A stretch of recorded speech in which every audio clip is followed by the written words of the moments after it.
Birds flying high, you know how I feel. Sun in the sky, you know how I feel. Breeze drifting on by, you know how I feel. It's a new dawn, it's a new day.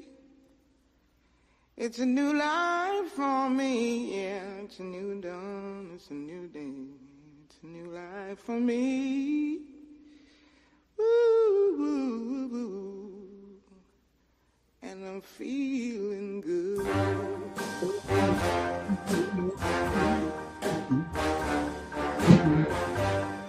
Fish in the sea, you know how I feel. River running free, you know how I feel. Blossom on the tree, you know how I feel. It's a new dawn, it's a new day, it's a new life for me, and I'm feeling good.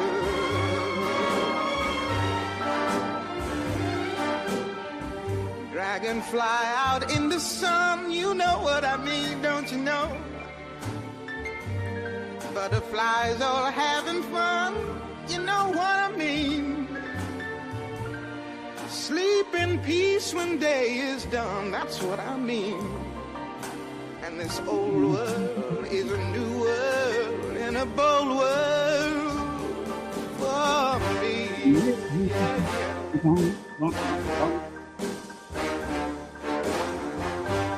Stars, when you shine, you know how I feel. Scent of the pine, you know how I feel. Oh, freedom is mine, and I know how I feel. It's a new dawn, it's a new day, it's a new life for me.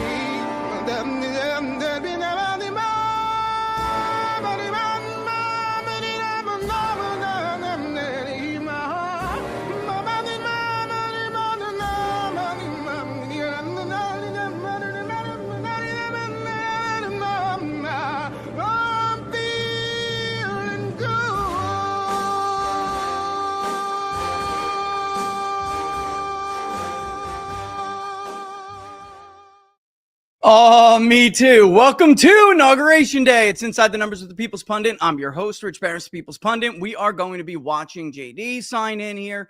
And most of the time, I'm just going to shut up until the ceremony is over. All right, let's bring it on in. Domestic. Here we go. That I will bear true faith. That I will bear true faith. And allegiance to the same. And allegiance to the same. That I take this obligation freely. That I take this obligation freely. Without any mental reservation. Without any mental reservation. Or purpose of evasion. Or purpose of evasion. And that I will well and faithfully discharge. And that I will well and faithfully discharge.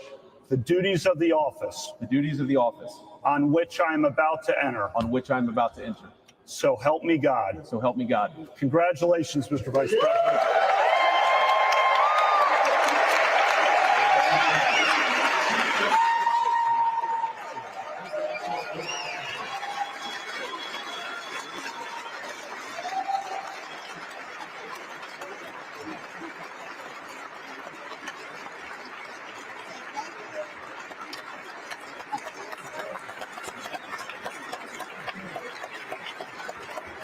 Ladies and gentlemen, please welcome Chief Justice Roberts to administer the presidential oath of office.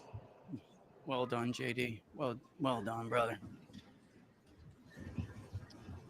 JD Vance's wife, super proud of him. She's a sweetheart, by the way. That's the look of a proud wife. Did you see that, guys? Here we go. Please raise your right hand and repeat after me. I, Donald John Trump, do solemnly swear. I, Donald John Trump, do solemnly swear. That I will faithfully execute.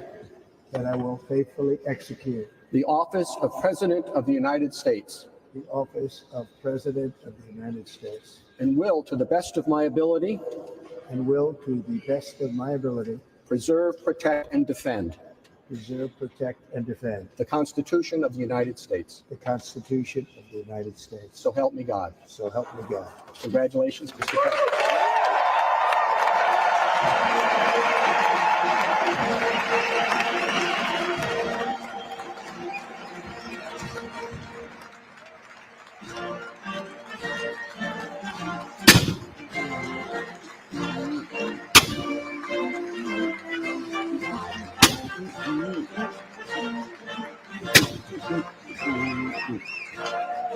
There it is, folks.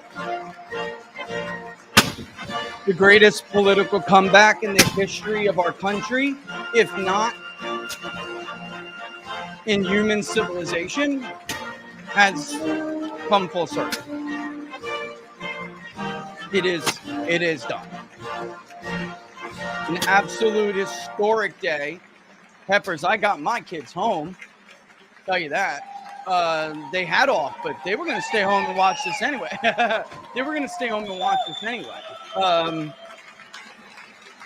Because this is more important than anything they could have learned in school today. They have to see how this country transitions. They're both old enough to understand it. And this one you will not see again in your lifetime. One like this. With all the craziness that we live through, all right, let me let them rock this. How tough those citizens are.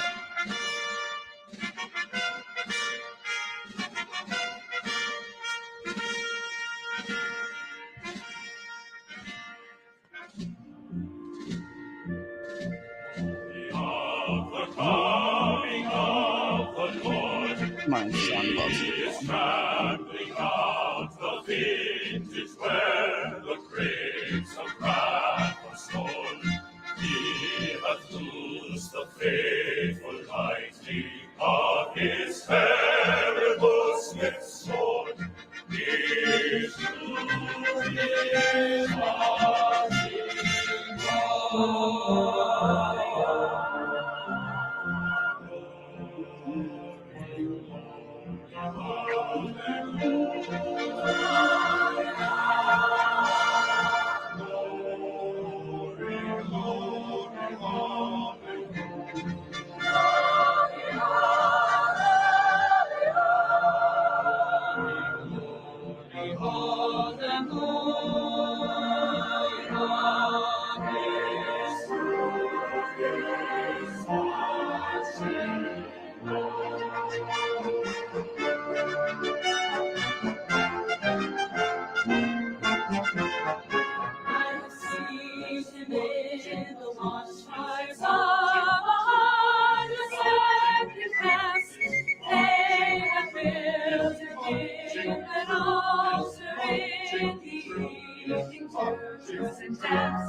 I can read his righteous sentence in the dim and glaring lamps. His day is marching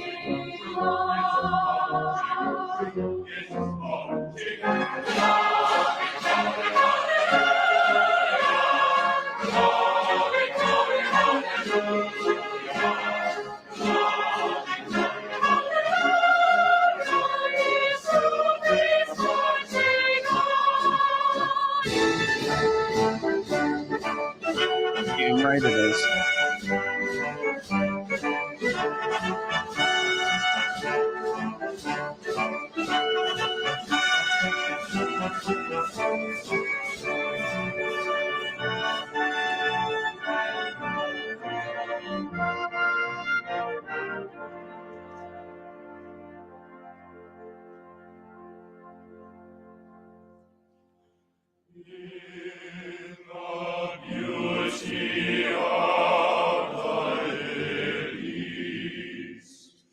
Christ was born across the sea,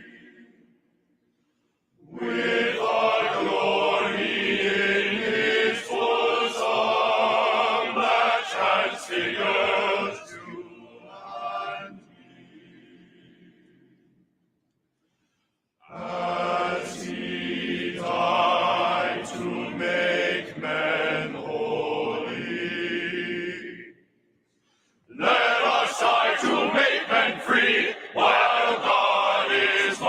Wow. Well done, gentlemen. Come on, ladies. Get it, girls.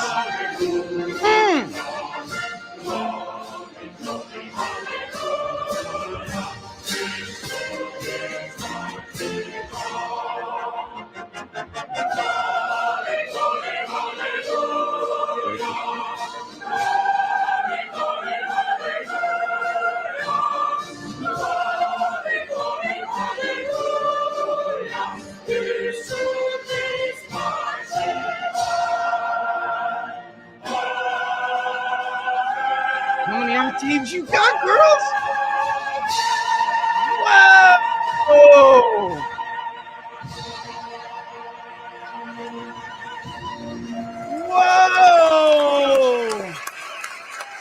Whoa! What? What? That was incredible! Son, did you hear that? That was amazing! Whoa! Of course he did. Trump is a picture of stoicism here. He is a picture of stoicism, like Roman stoicism reborn. That's who he is. It is my honor and Very different. pleasure to introduce to you the 45th and the 47th Here we go. President of the United States of America, Donald J. Trump. Here we go.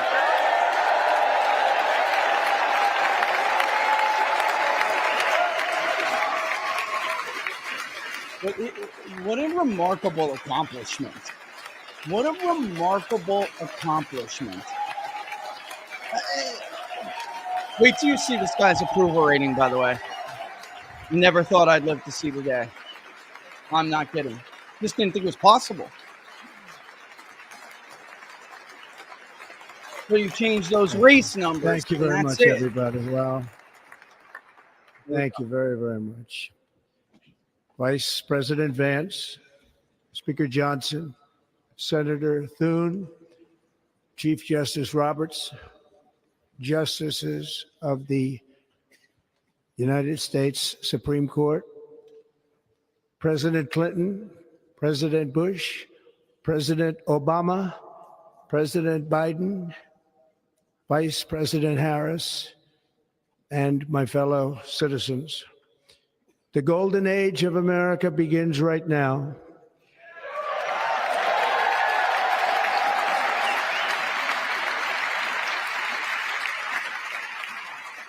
From this day forward, our country will flourish and be respected again all over the world. We will be the envy of every nation, and we will not allow ourselves to be taken advantage of any longer. During every single day of the Trump administration, I will very simply put America first.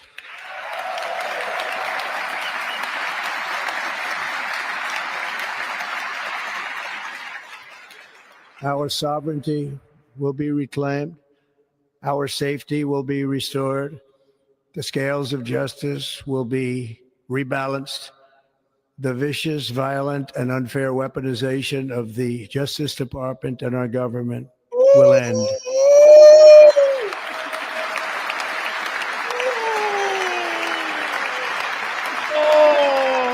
And our top priority will be to create a nation that is proud, prosperous, and free.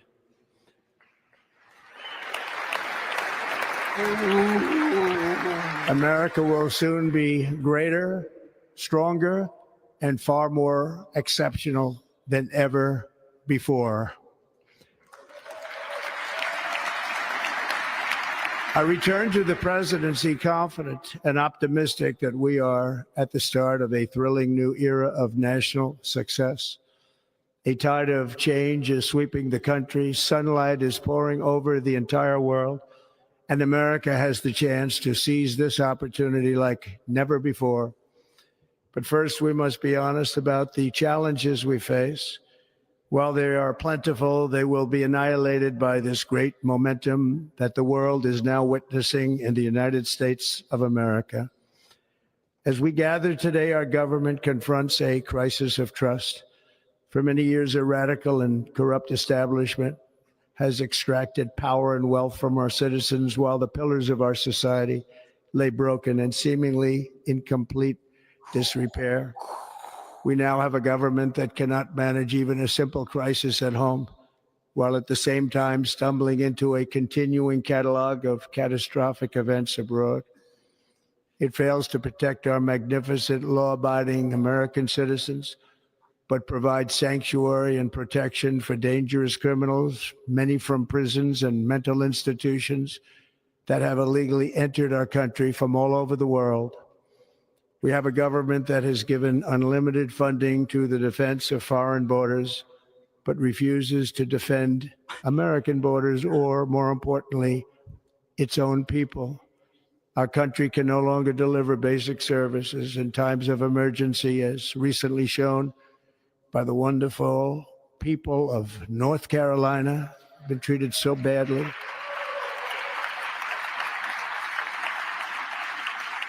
And other states who are still suffering from a hurricane that took place many months ago. Or more recently, Los Angeles, where we're watching fires still tragically burn from weeks ago without even a token of defense. They're raging through the houses and communities, even affecting some of the wealthiest and most powerful individuals in our country, some of whom are sitting here right now. They don't have a home any longer. That's interesting. But we can't let this happen. Everyone is unable to do anything about it. That's going to change. We have a public health system that does not deliver in times of disaster, yet more money is spent on it than any country anywhere in the world. And we have an education system that teaches our children to be ashamed of themselves in many cases, to hate our country despite the love that we try so desperately to provide to them. All of this will change starting today, and it will change very quickly.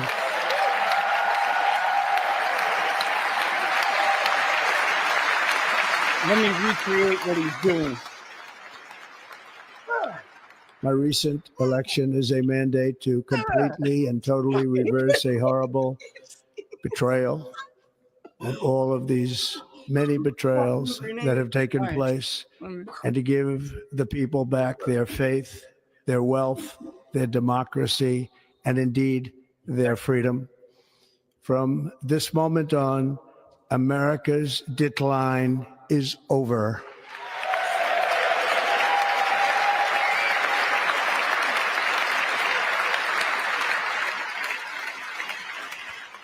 Our liberties and our nation's glorious destiny will no longer be denied, and we will immediately restore the integrity, competency, and loyalty of America's government. Over the past 8 years, I have been tested and challenged more than any president in our 250-year history, and I've learned a lot along the way. The journey to reclaim our republic has not been an easy one, that I can tell you. Those who wish to stop our cause have tried to take my freedom and indeed to take my life. Just a few months ago in a beautiful Pennsylvania field, an assassin's bullet ripped through my ear. But I felt then, and believe even more so now, that my life was saved for a reason. I was saved by God to make America great again. My text messages are blowing up right now. Let me try to read to you. Thank you.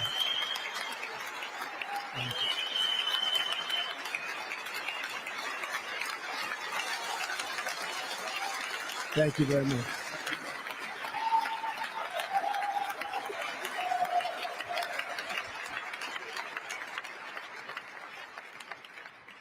That is why each day under our administration of American patriots, we will be working to meet every crisis with dignity and power and strength.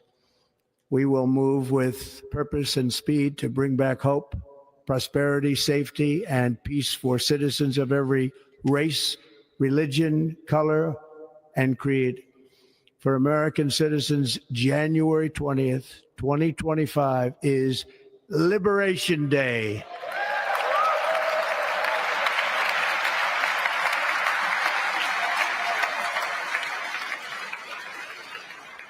It is my hope that our recent presidential election will be remembered as the greatest and most consequential election in the history of our country. As our victory showed, the entire nation is rapidly unifying behind our agenda with dramatic increases in support from virtually every element of our society, young and old, men and women, African Americans, Hispanic Americans, Asian Americans, urban, suburban, rural, and very importantly, we had a powerful win in all 7 swing states. And the popular vote, we won by millions of people. To the Black and Hispanic communities, I want to thank you for the tremendous outpouring of love and trust that you have shown me with your vote. There it is. We set records, and I will not forget it. There it is. I've heard your voices in the campaign, and I look forward to working with you in the years to come. Today is Martin Luther King Day, and his honor, this will be a great honor, but in his honor, we will strive together to make his dream a reality. We will make his dream come true. There it is. Stand up, you idiot. Stand up. Thank you. Oh, my God. These Republicans, boy. I'm kidding. Stand up, you idiot. I couldn't help myself. Get up. You got to talk to them like that. National unity is now returning to America, and confidence and pride is soaring like never before. In everything we do, my administration will be inspired by a strong pursuit of excellence and unrelenting success. We will not forget our country. We will not forget our Constitution, and we will not forget our God. Can't do that.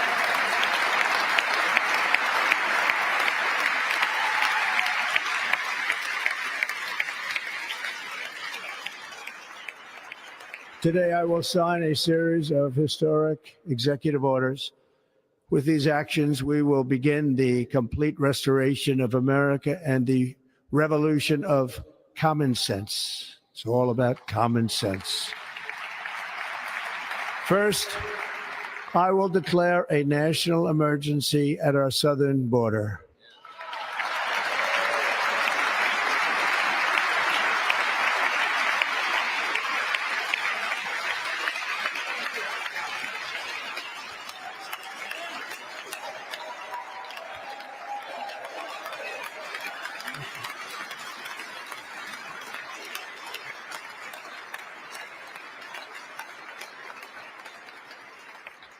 All illegal entry will immediately be halted, and we will begin the process of returning millions and millions of criminal aliens back to the places from which they came. We will reinstate my Remain in Mexico policy. This all had to happen, folks. This had to happen. Day one. I will end the practice of catch and release. And I will send troops to the southern border to repel the disastrous invasion of our country.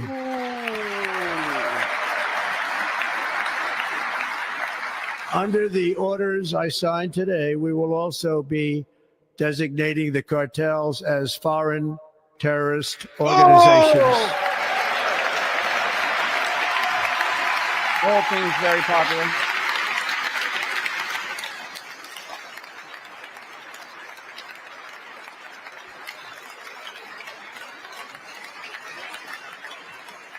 And by invoking the Alien Enemies Act of 1798, I will direct our government to use the full and immense power of federal and state law enforcement to eliminate the presence of all foreign gangs and criminal networks, bringing devastating crime to U.S. soil, including our cities and inner cities.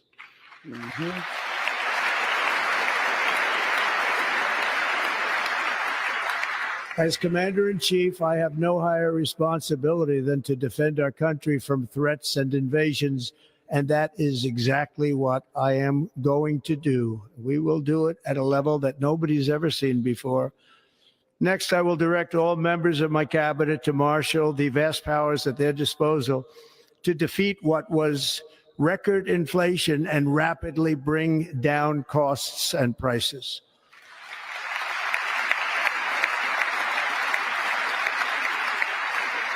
The inflation crisis was caused by massive overspending and escalating energy prices, and that is why today I will also declare a national energy emergency. We will drill, baby, drill.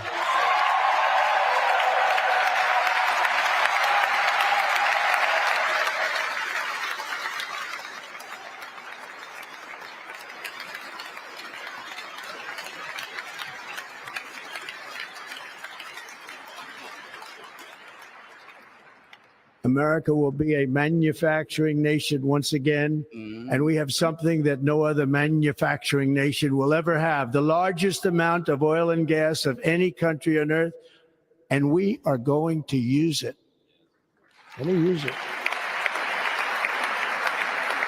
We will bring prices down, fill our strategic reserves up again right to the top, and export American energy all over the world. We will be a rich nation again, and it is that liquid gold under our feet that will help to do it. With my actions today, we will end the Green New Deal, and we will revoke the electric vehicle mandate, saving our auto industry and keeping my sacred pledge to our great American auto workers. Okay, so all of this stuff is popular stuff, but it had to come after the stuff he said before. The order is good. The media is going to flip out. Watch.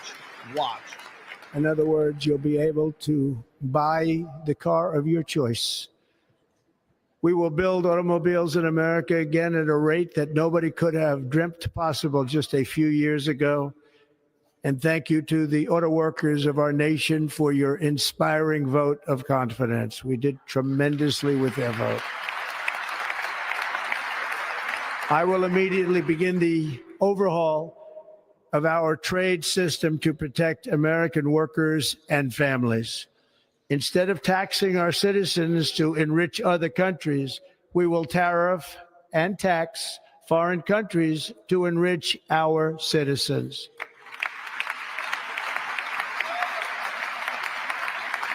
For this purpose, we are establishing the External Revenue Service to collect all tariffs, duties, and revenues. It will be massive amounts of money pouring into our treasury, coming from foreign sources. The American dream will soon be back and thriving like never before to restore competence and effectiveness to our federal government. My administration will establish the brand new Department of Government Efficiency.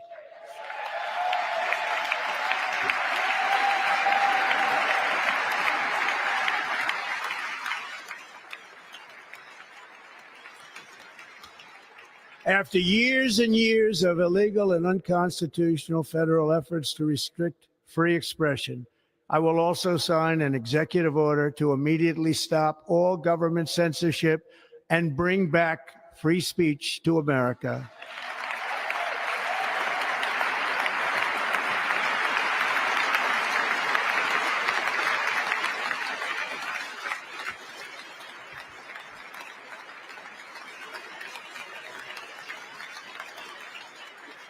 Never again will the immense power of the state be weaponized to persecute political opponents, something I know something about. We will not allow that to happen. It will not happen again. Under my leadership, we will restore fair, equal, and impartial justice under the constitutional rule of law.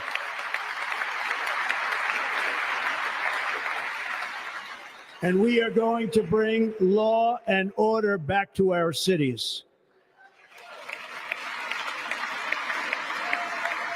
This week, I will also end the government policy of trying to socially engineer race and gender into every aspect of public and private life.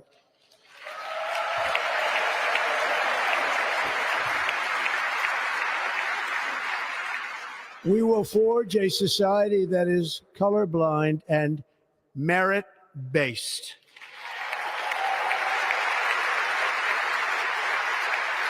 As of today, it will henceforth be the official policy of the United States government that there are only two genders, male and female.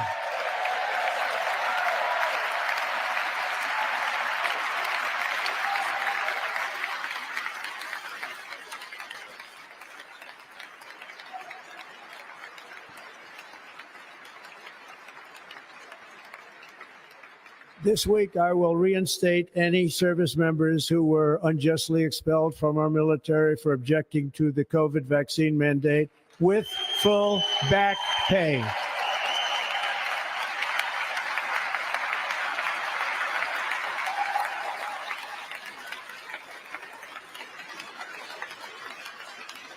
And I will sign an order to stop our warriors from being subjected to radical political theories and social experiments while on duty. It's going to end immediately. Our armed forces will be freed to focus on their sole mission, defeating America's enemies.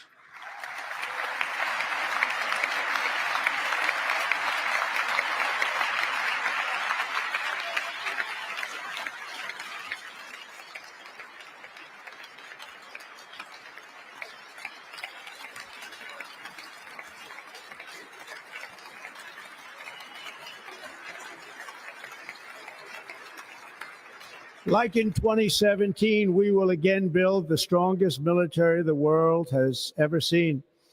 We will measure our success not only by the battles we win, but also by the wars that we end, and perhaps most importantly, the wars we never get into.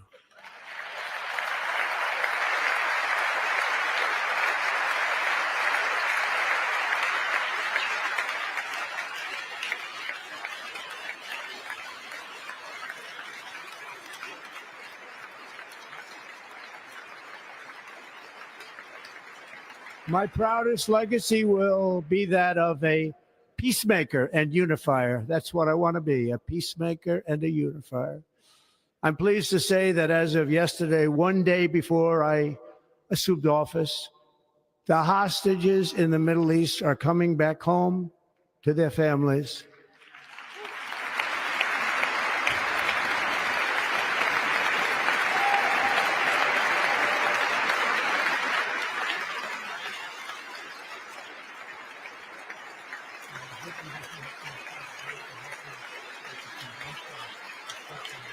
Thank you. America will reclaim its rightful place as the greatest, most powerful, most respected nation on earth, inspiring the awe and admiration of the entire world. A short time from now, we are going to be changing the name of the Gulf of Mexico to the Gulf of America, and we will restore the name of a great president, William McKinley, to Mount McKinley, where it should be and where it belongs.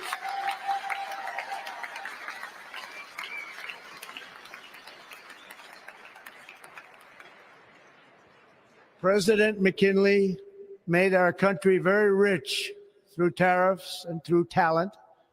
He was a natural businessman and gave Teddy Roosevelt the money for many of the great things he did, including the Panama Canal, which has foolishly been given to the country of Panama after the United States. The United States, I mean, think of this, spent more money than ever spent on a project before and lost 38,000 lives in the building of the Panama Canal. We have been treated very badly from this foolish gift that should have never been made, and Panama's promise to us has been broken. The purpose of our deal and the spirit of our treaty has been totally violated. American ships are being severely overcharged and not treated fairly in any way, shape, or form, and that includes the United States Navy. And above all, China is operating the Panama Canal, and we didn't give it to China. We gave it to Panama, and we're taking it back.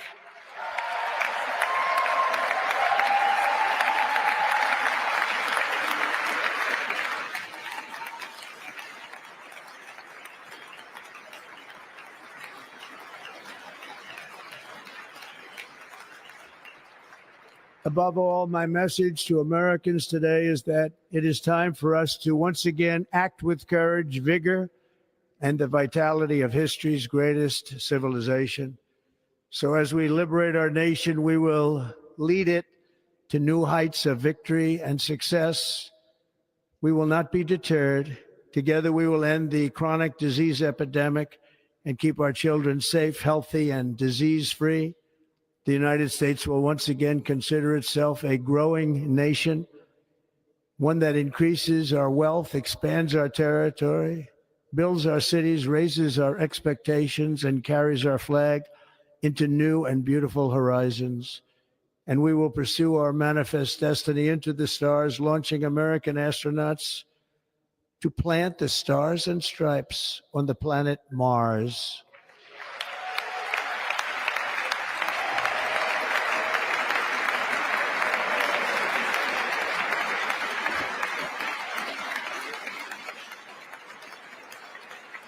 Look at Elon. I have to interrupt. Look at Elon's face. You'd think progressives would love Ambition this. is the lifeblood of a Tucker great does. nation. Yep. And right now, our nation is more ambitious than any other. There's no nation like our nation. Americans are explorers, builders, innovators, entrepreneurs, and pioneers. The spirit of the frontier is written into our hearts. The call of the next great adventure resounds from within our souls. Our American ancestors turned a small group of colonies on the edge of a vast continent into a mighty republic of the most extraordinary citizens on earth. No one comes close. Americans pushed thousands of miles through a rugged land of untamed wilderness. They crossed deserts, scaled mountains, braved untold dangers, won the Wild West, ended slavery, rescued millions from tyranny, lifted billions from poverty, harnessed electricity, split the atom, launched mankind into the heavens, and put the universe of human knowledge into the palm of the human hand. If we work together, there is nothing we cannot do and no dream we cannot achieve. Many people thought it was impossible for me to stage such a historic political comeback. But as you see today, here I am. The American people have spoken.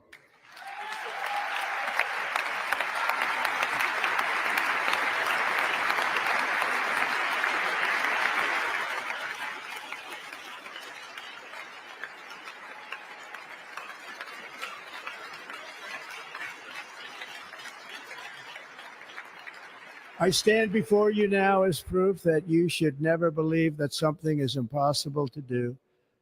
In America, the impossible is what we do best.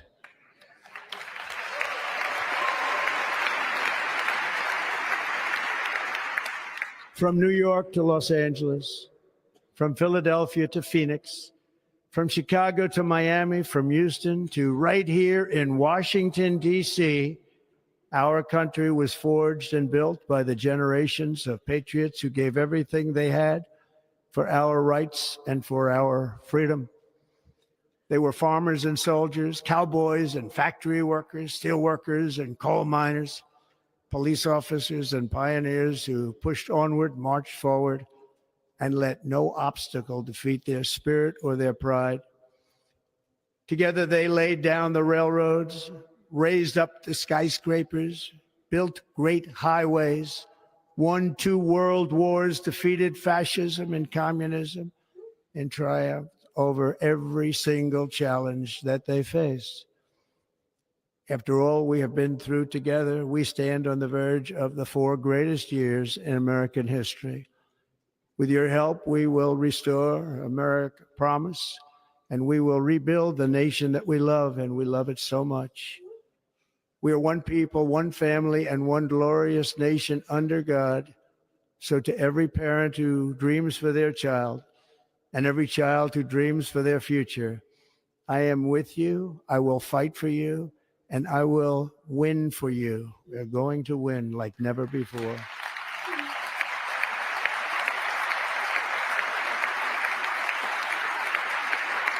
Thank you. Thank you.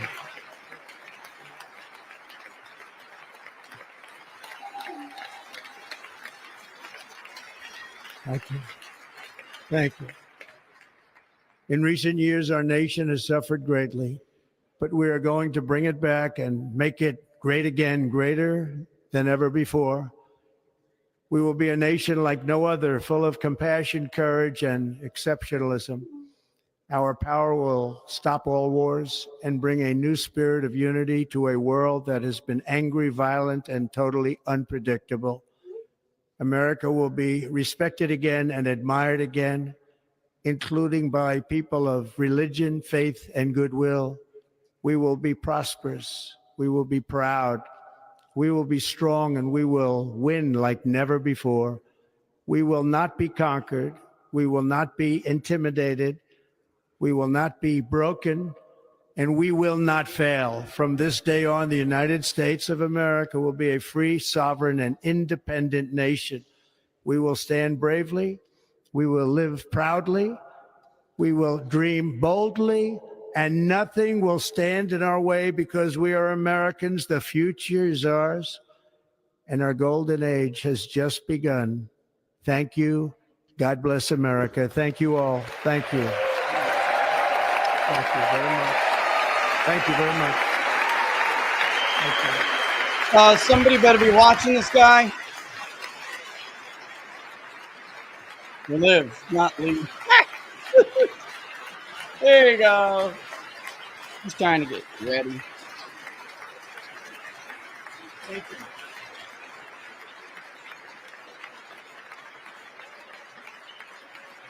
So get ready for the media to flip out. Get ready for the Democrats to flip Ladies and gentlemen, out. performing America the Beautiful, please welcome I wanna the hear Armed this. Forces Chorus and Carrie Underwood. Woo! What?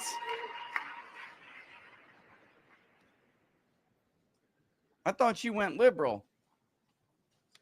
All right, let's listen to Carrie. I went to her cousin's wedding, right, Laura? It was her cousin. Yeah, her cousin, I believe. That was when she was like brandy new. She just won American Idol. Everybody was so proud of her.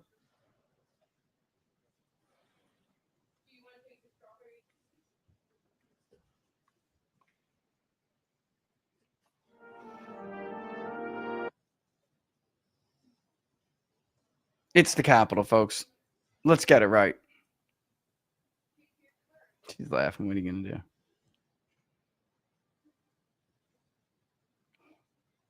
Back then, I had a little thing for Carrie. Right, Laura? a little one. Just a little one. All right, while we wait for this music, well, are they going to do it here? Okay. While we wait here for them to get this together, that was a bold speech, okay? An extremely bold speech. They were sitting right there when he went after the weaponization of justice, when he talked about stupid wars and invasions at the borders and, what essentially is criminal activity. He went right to it. But first, he prioritized, and I can actually hear it now because we're delayed. It's beautiful. But Yeah, it's coming. It's going to be coming soon. He prioritized the issues that he needed to. And when this is over, we'll go over some of the results of the poll. I'll show you some of the results that were sneak peeking on the screen. He's in a very good spot for a Republican president. Here we go.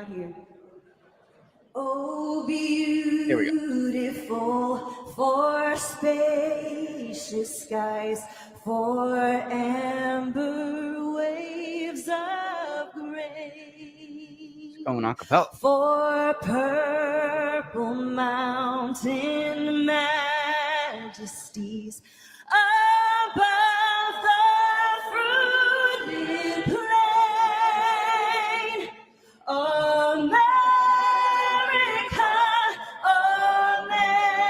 America, God shed his grace on thee and crown thy good with brotherhood from sea to shining sea.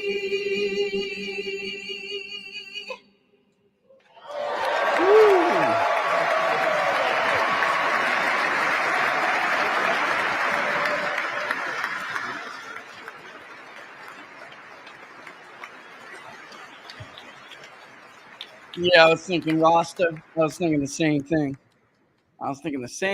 Rasta. I see your comment. Yeah, dude. He. Ladies and gentlemen, Senator Fisher will now introduce the benediction clergy. He's on another level. I don't know how much I of now the, call right. Rabbi Ari Berman, I'm not going to interrupt this. Pastor Lorenzo Sewell, and Reverend Frank Munn to provide prayers of benediction.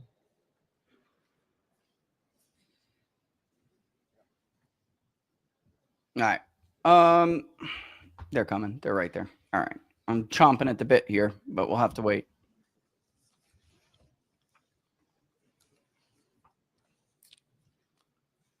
Let us pray. Almighty God, your prophet Jeremiah walked the streets of Jerusalem and blessed its inhabitants with the Hebrew words, Baruch HaGever Asher Yiftach BaHashem. Blessed is the one who trusts in God. Thousands of years later, this great nation, which adopted these words as its motto, in God we trust, stands at a moment of historic opportunity. Americans are searching for meaning. Our merciful Father, help us rise to meet this moment. Bless President Donald J. Trump and Vice President J.D. Vance with the strength and courage to choose the right and the good. Unite us around our foundational biblical values of life and liberty, of service and sacrifice, and especially of faith and morality, which George Washington called the indispensable supports of American prosperity. Guide our schools and college campuses, which have been experiencing such unrest, to inspire the next generation, to pair progress with purpose, knowledge with wisdom, and truth with virtue. Hear the cry of the hostages, both American and Israeli, whose pain our president so acutely feels. We are so thankful for the 3 young women who yesterday returned home, and pray that the next 4 years brings peace to Israel and throughout the Middle East. Almighty God, grant all Americans the opportunity to realize our shared dream of a life filled with peace and plenty, health and happiness, compassion and contribution. Stir within us the confidence to rise to this moment. For while we trust in God, God's trust is in us, the American people. America is called to greatness, to be a beacon of light and a mover of history. May our nation merit the fulfillment of Jeremiah's blessing. The like a tree planted by water, we shall not cease to bear fruit. May all of humanity experience your love and your blessing. May it be thy will, and let us say, Amen. Amen. Let us pray for our 47th president. Heavenly Father, we're so grateful that you gave our 45th and now our 47th president a millimeter miracle. We are grateful that you are the one that have called him for such a time as this, that America would begin to dream again. We pray that we would fulfill the true meaning of our creed, that we hold these truths to be self-evident, that all men are created equal.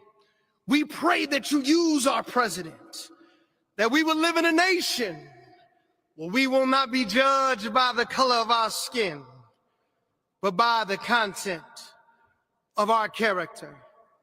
Heavenly Father, in the name of Jesus, we are so grateful today that you will use our 47th president so we would sing with new meaning, my country, 'tis of thee. Sweet land of liberty, of thee I sing. Land where my fathers died, land of the pilgrim's pride, from every mountainside. Let freedom ring, and because America is called to be a great nation, we believe that you will make this come true. So let freedom ring. From the prodigious hilltops of New Hampshire, let freedom ring. Or from the mighty mountains of New York, let freedom ring. From the heightening Alleghenies of Pennsylvania, let freedom ring. From the snow-capped Rockies of Colorado, let freedom ring. From the curvaceous hilltops of California, but God, we're asking you not only that, let freedom ring from Stone Mountain, Georgia. Let freedom ring from Lookout Mountain of Tennessee. Let freedom ring from every hill and every molehill in Mississippi, from every state, every city, every village, and every hamlet. And when we let freedom ring, we will be able to speed up that day where all of your children, black men and white men, Protestant and Catholic, Jew and Gentile, will be able to sing in the meaning of that old Negro spiritual, free at last. Free at last. Thank you, God Almighty. We are free at last. If you believe where the Spirit of the Lord is, there is liberty. Come on, put your hands together and give your great God great glory.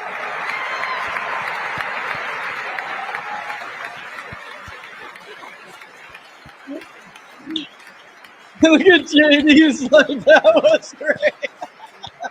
Hallelujah. Oh man, I love it. Oh, he's so good. Almighty and eternal God, Tough act to we follow. gather here today in reverence, joined in our shared hopes and dreams for our beloved nation. In this sacred moment of the inauguration of President Donald J. Trump and Vice President J.D. Vance, we turn our hearts to you, seeking your divine assistance and abundant blessings upon this pivotal moment in history. We come before you with profound gratitude for the many gifts you have bestowed upon our land. Thank you for the freedoms we cherish, for the strength of our communities, and for the resilience of our spirit. As our President and Vice President embrace their newly appointed roles, we humbly implore that your everlasting love and wisdom will envelop them. Grant them the clarity of mind to navigate the challenges that lie ahead and the compassion to serve all citizens with fairness and integrity.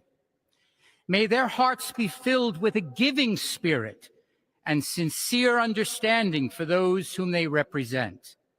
May they be beacons of hope in times of uncertainty and prophetic voices in defending the dignity of all created life. We pray for a spirit of collaboration to flourish in our government and across our nation, fostering an environment where dialogue and heartfelt listening will prevail over division or discord.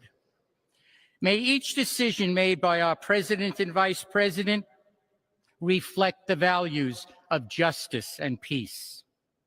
As we embark on this new chapter, we also seek your comfort, O God, for those who feel lost or disheartened.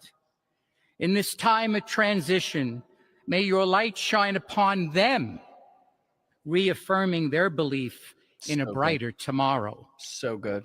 May we all strive to lift one another, supporting our fellow citizens with kindness and empathy, recognizing that together we can overcome any adversity. Grant us the strength to endure, the courage to face our fears, and the clarity to see the light that remains, even when clouds of uncertainty may gather.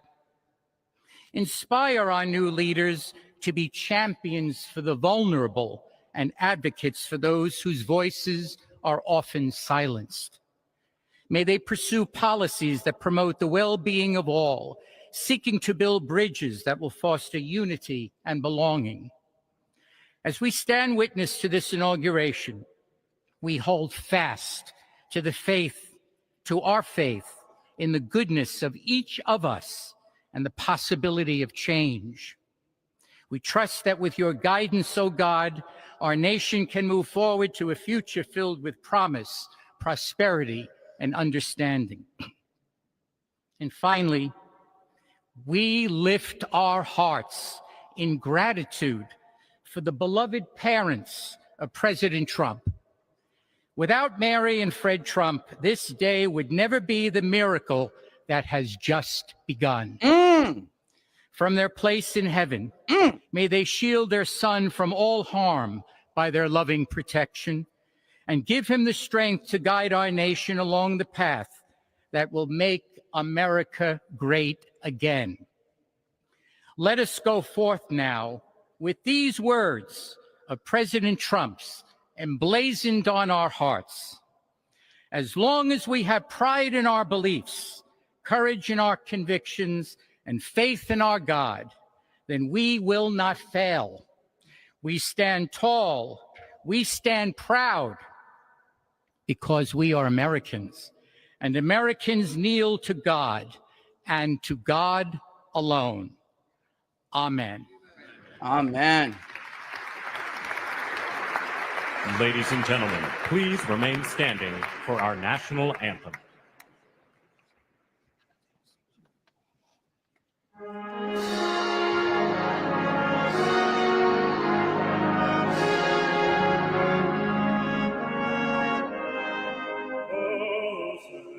Can you say, o'er the dawn's early light, what so proudly we hailed at the twilight's last gleaming, whose stars and bright stars o'er the perilous fight, on the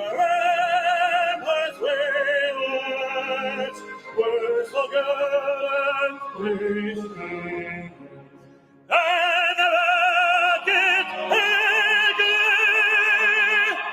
heaven blasting in earth, gave proof to the night that the black night still there.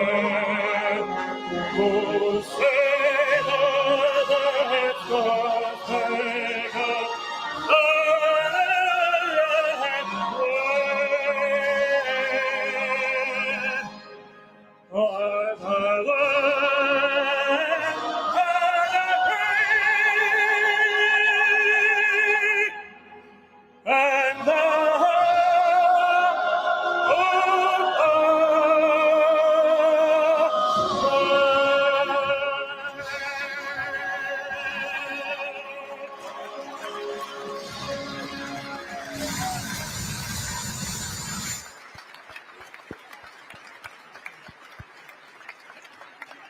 Ladies and gentlemen, please be seated. All right. I'm going to probably start to take this down on volume a hair. Yeah, let's take this down on volume. All right. Ladies and gentlemen, please remain at your seats while the president and official party depart the platform. They're going to get going now. They're going to start moving along here. We can watch them go about their thing. They're going to leave. Big day out there, super cold. If you're going outside, you better have foot warmers, hand warmers. I kid you not. It is freezing. Seth, I know you're out there. You better bundle up, bro. It is cold, as I don't have to tell you. All right. Okay. So they're going to now go to Capitol Arena in a bit here, and Donald Trump is going to start flying with the executive orders, hot and heavy. Day one, immigration, birthright citizenship. There's a lot coming. He was serious. There was a difference in this speech than in 2017. Now, in 2017, he got up and he gave an us versus them speech, us versus them. That for too long, the establishment has been sending your children overseas to die and your jobs to China kind of a speech, all right? And, you know, Chris Matthews called it Hitlerian. This was different because I want to say this speech was more realistic, and it also was more realistic. That's the word. It was real. All right. Let me read something that he said, and I think is a big deal. First and foremost, he called, they're sitting right there. They're sitting right there. He said, I will very simply put America first. Our sovereignty will be reclaimed. Our safety will be restored.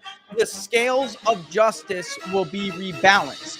The vicious, violent, and unfair weaponization of the Justice Department and our government will end. And our top priority, let me just lower this a hair more. Our top priority, where are you? Where are you? There it is.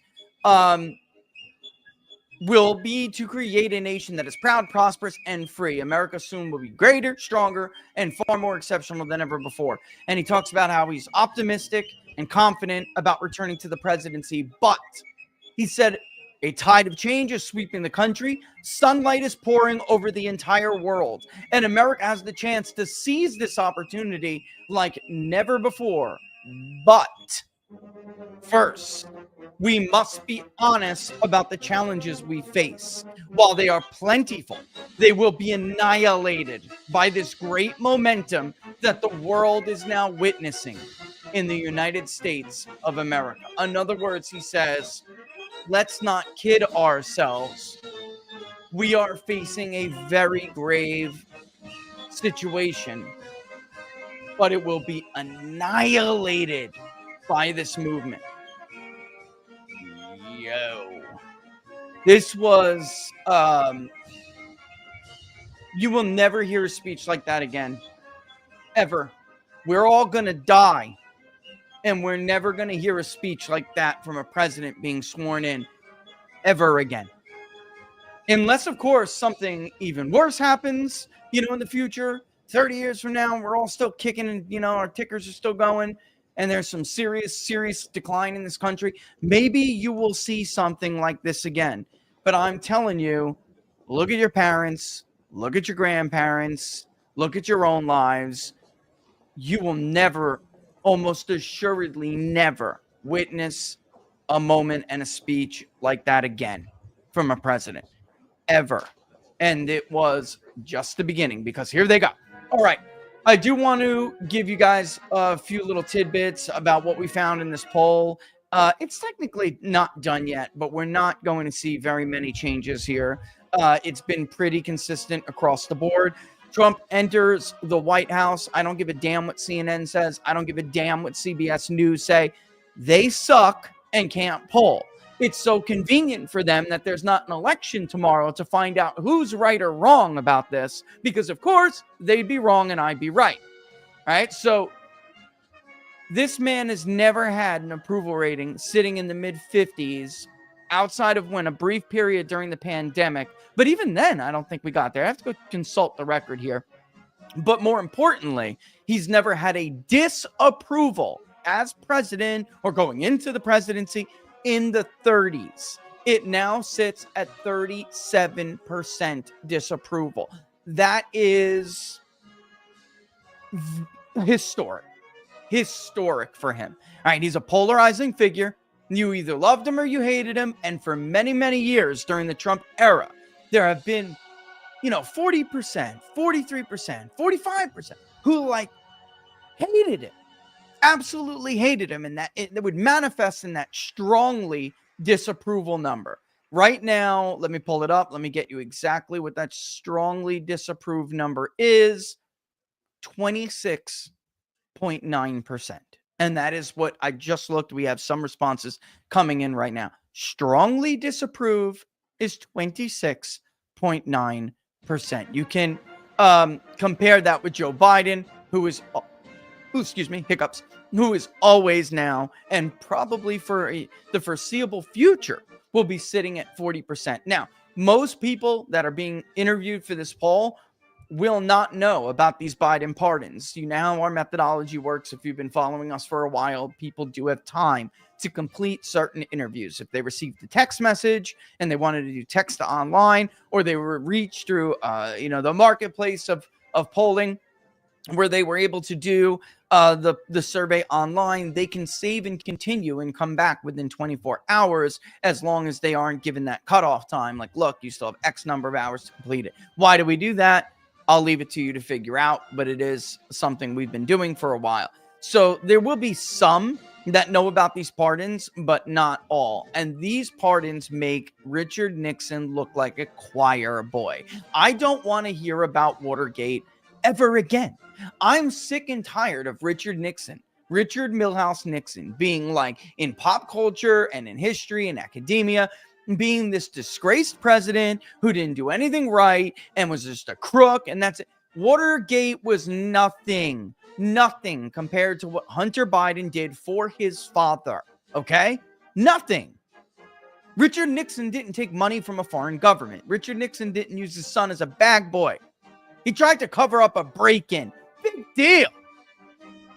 In this era, and by the way, Richard Nixon did so almost in the decade aftermath of the CIA, well, let's just say elements of our government executing a president. Come on, man. I don't know. I'm over it. I'm over it. Dr. Fauci, whatever role he may have had in developing the COVID vaccine, Rand Paul will have to find out. Whatever role he had in that, between that and his bad advice and his economically inconvenient policy that ended up in countless deaths of despair, that man has more blood on his hands than most American political figures. I was told yesterday the JFK files are coming, and sooner than everybody thinks.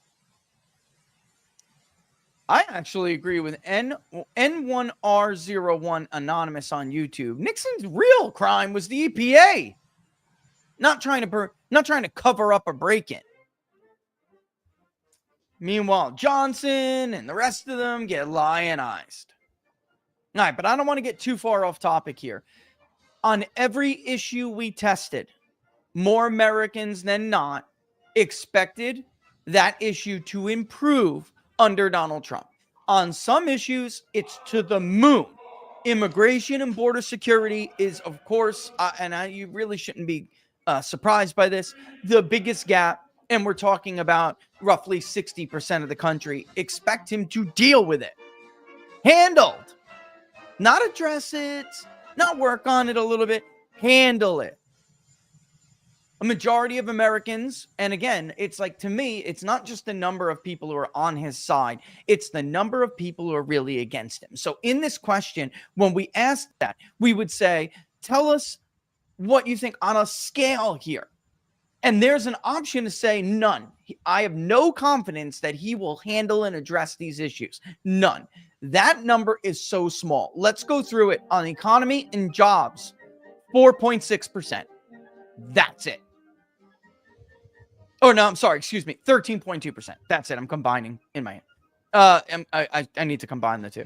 4.6% is those who say I really have no opinion. So, like, actually, once upon a time, it was people had no opinion were nil with Trump. You know, like less than 2%, 2%. Everyone had an opinion, not only about him, but what they thought he was going to do on something.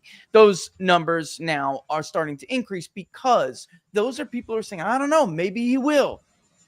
That's where they're coming from. 13.2% on the economy and jobs, 16% on inflation and cost of living. By the way, which, again, most Americans believe that inflation will come down and the cost of living will decline and that the overall quality of life, economically speaking, is going to go through the roof.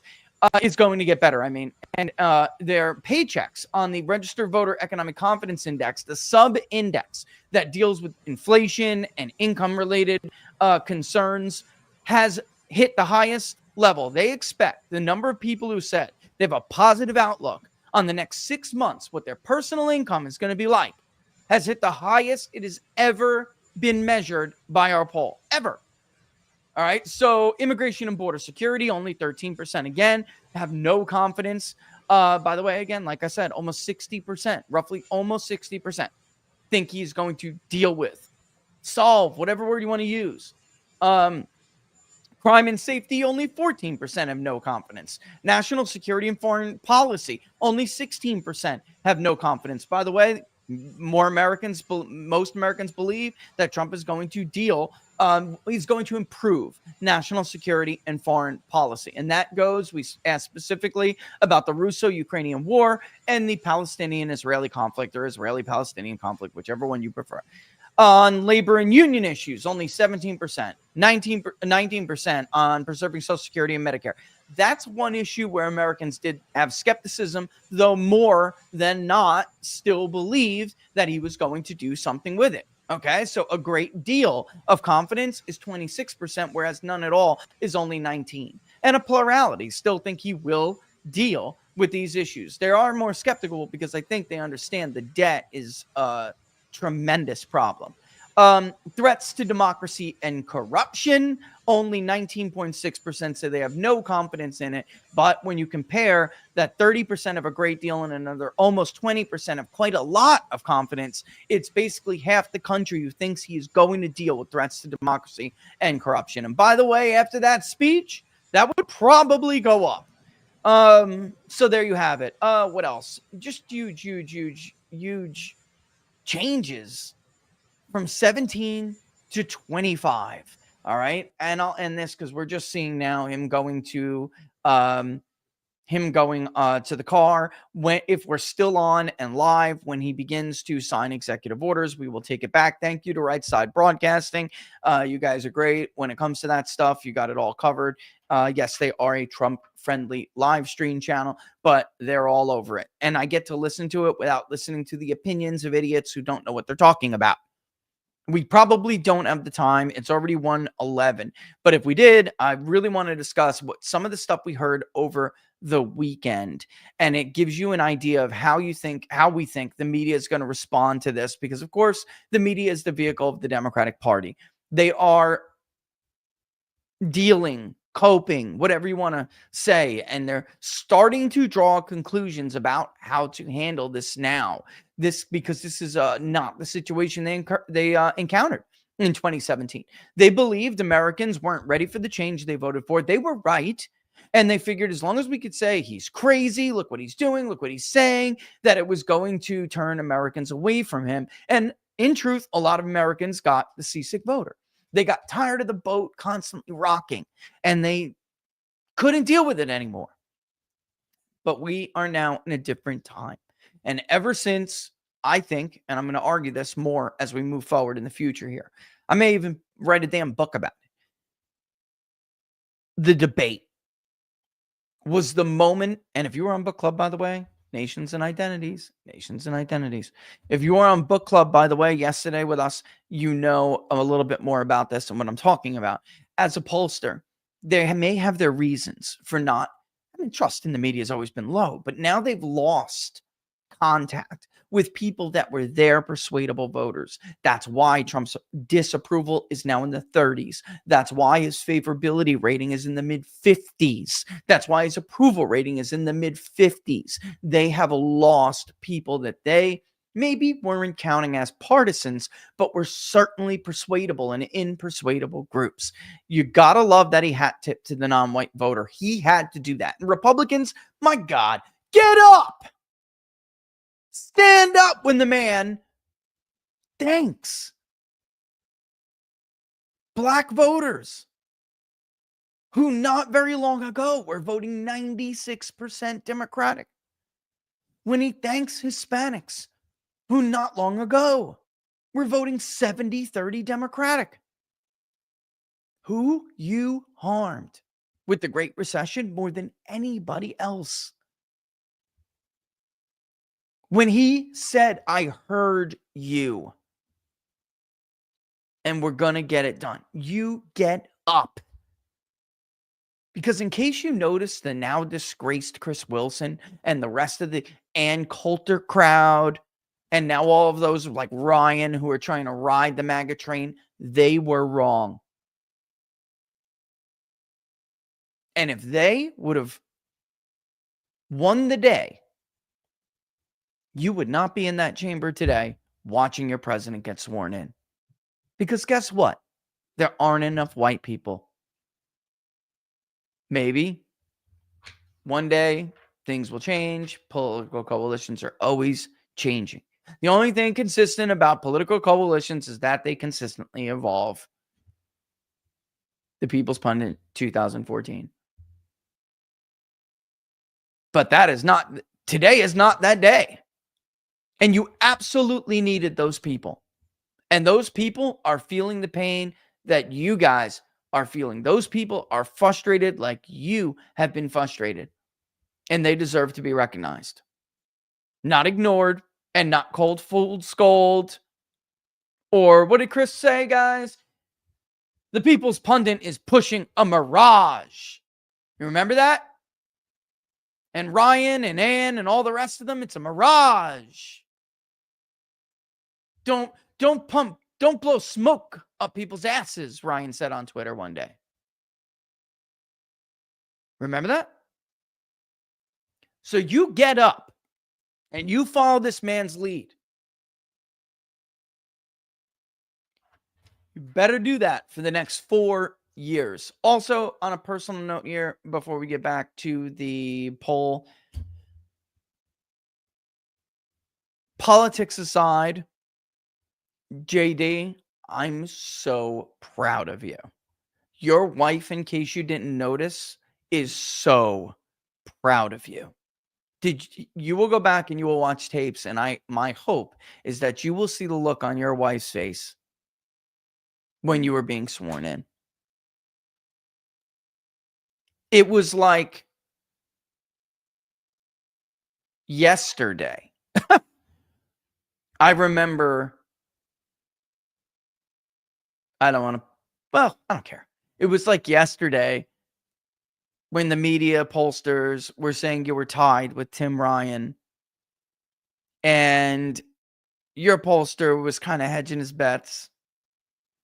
And we were talking about Ohio and the problems with polling, and that how if you just stayed true, which you did during the campaign, that campaign and this campaign, if you just stayed true to the voter and yourself and just be you, that it's going to come across and they will see you.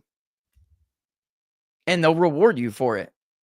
And oh, by the way, don't listen to them. You're up 6 points. Time has flown by, bro. And you are now the vice president of the United States. You are a true American dream. You are a true American dream. And I couldn't be prouder for you, brother. Godspeed to you. And God, grant you whatever it is, whatever strength you need to deal with the days ahead. And I have no doubt that you will. And I mean, folks, JD Vance, it doesn't get more American. It doesn't get more American than that. It really does not. I've always polled you fairly, but I told you you would end up here. All right. It's unbelievable. Really just totally different. All right. I saw this clip on Twitter, and I want to help illustrate how this is not 2017. Okay. Let me just say how can I put this right? Viewer discretion advised, dirty language, hold your kid's ears for a second, honey. That goes for you. Make sure Roro isn't listening. Speaking of non-white voters and the shift in the coalition, I don't know who came up with this, but hat tip to them. Because I was just going to play the actual clip, cell phone footage that we got, that was taken during the party. But then I saw somebody spliced him with, it's almost a decade already. I'm getting old. Am I 43? Anywho, people can change a lot.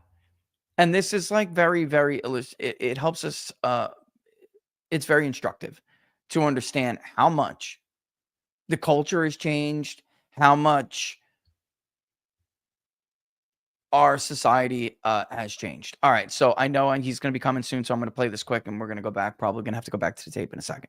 Ain't nobody going to perform for Donald Trump, huh? Which one of you jigaboo ass niggas going to be the first one to do it? I'm waiting. I'm going to roast the fuck out one of you Uncle Tom ass niggas for doing it. Which Jesus, one of you niggas Snoop. gonna do it first? I'll be the one that performs for himself. At about noon, just thought that I had to be in Compton soon. Before the day begins, before my mother starts bitching about my friends, to go and damn you grind. Young niggas at the grass throwing up gang. Okay, so I had to do it. Sorry for the language. I had to do it on Saturday. I'm like, yo, is that Snoop, bro? Like, nothing but a G thing, baby. I'm like, no, it's not. It was Snoop Dogg. All right. And I can actually give you the background story here. So he's got a friend, all right, that was prosecuted by the federal government, a death that goes back to his death row days. And Trump helped him on his way out of the presidency in 2020. Which began to change Snoop's mind about the president a little bit. Okay. You should have known, Snoop. Didn't you do a show with like Martha Stewart or something? Come on, bro. You're in the why did it take you this long to realize you're on the same side as the feds, bro? I know. But the way and Ray, I'm talking about Ray in YouTube. Look at the change in his demeanor from then to now. Don't you think it's like, crude language, this, N-word that, right? And then Saturday, you didn't hear any of that. I mean, he was Snoop, but you didn't hear any of it. Reminded me of Lynn, who, the Democratic bundler, who said, surprisingly, Republicans are better people. And I'm like, let's rewind that. Yeah. We're going to be seeing him pretty soon. He's going to be coming. There's going to be some stuff. Mike Johnson is talking right now. I mean, we could go to him, but do we need to go to Mike Johnson? I mean, we can show him. Let's show Mike up there, I guess. But there's Mike. All right. I mean, maybe we can listen in here for a second. Happier than a pig in you know what, because of course he's dealing with a caucus that now will have to, for some time, how long? I don't know, but we'll have to toe the line because as Byron Donalds delivered the message to them, you're either going to get on board or you're going to get steamrolled this time. And that's it. There's not going to be any in between here. All right. So, let's see. Do we go dip into Mike? I don't want to. I want to talk more about this poll, frankly.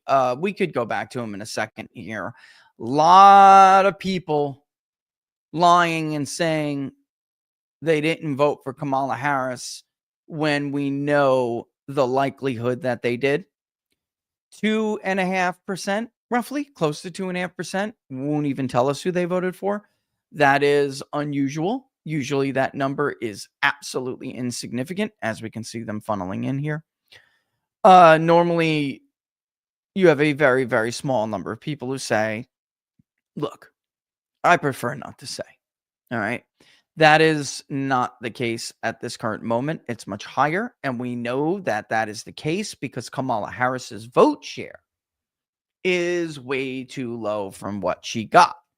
Trump's is almost bullseye, identical to what he got. And it's actually slightly a little bit more. Look at Melania. Oh my God. Listen, I don't care what your politics are. Thank God our first lady looks like that again. I can't wait. And here we go. I'm going to get myself in trouble here. Thank God Melania Trump's going to bring back class to the office of the first lady.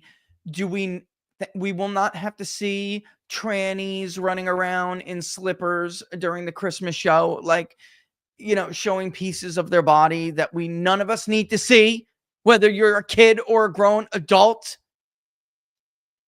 that the White House will look like a gorgeous winter wonderland. Some corner of it will look like Santa Claus and Mrs. Claus herself decorated that puppy. It just looks beautiful when Melania is there. I cannot wait until next Christmas to see what she does with the place because she's incredible. All right, let's shut up and tune in to JD. Let's hear what JD is saying. Out of my heart, and I know I speak for the president and for all of us. Thank you for making this possible. We love you. We wouldn't be here without you, and we're going to make America great again together for the next 4 years.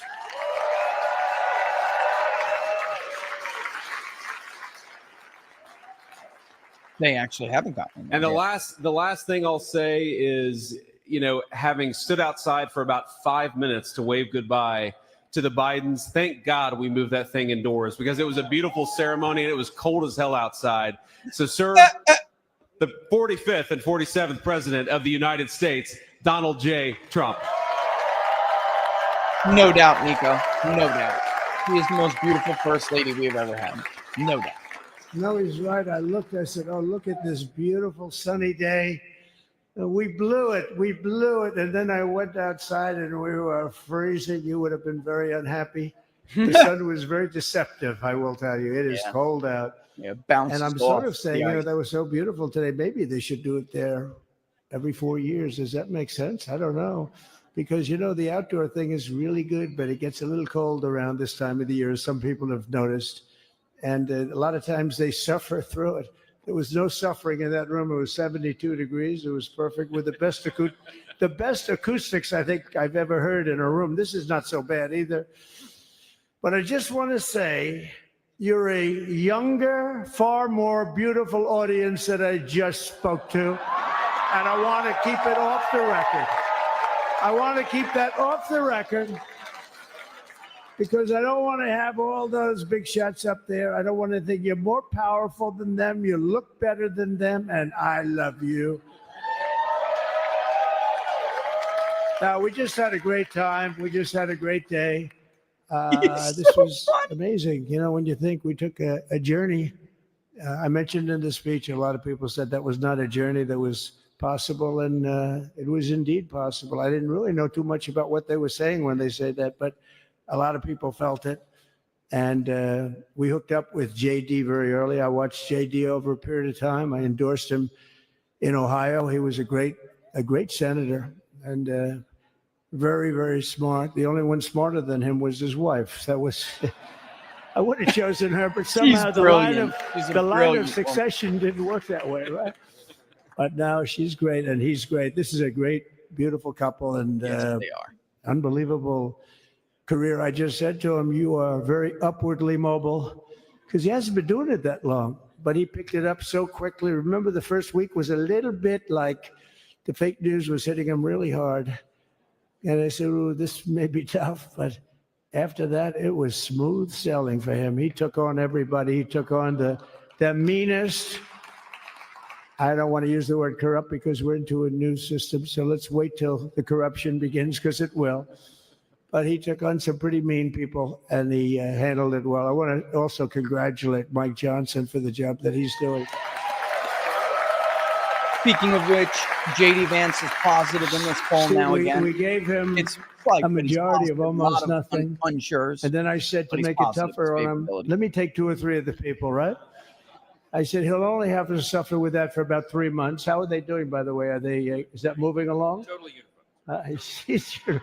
I said, do you mind if I take this one, that one, and a couple of others? He didn't mind. He can handle it. No, he's a man that's liked by everybody. I've never met a man like this. You've got how many is it, 219 or 220 or something? 220. And of the 220, 219 really like him. I noticed he got 1 negative vote once about 2 weeks ago. But I think even 220 like him, if you want to know the truth. And that's very unusual. I know a lot of nice guys in Congress, and they have 35 people that hate him. So if you have 35 people that hate you and you only have 1 or 2 or 3 votes, you'll have 5, I think. But that's going to be like, the good news is when we get to that 5 number, it's going to feel like a massive majority. You could be really nasty to a couple of them at least. Yeah?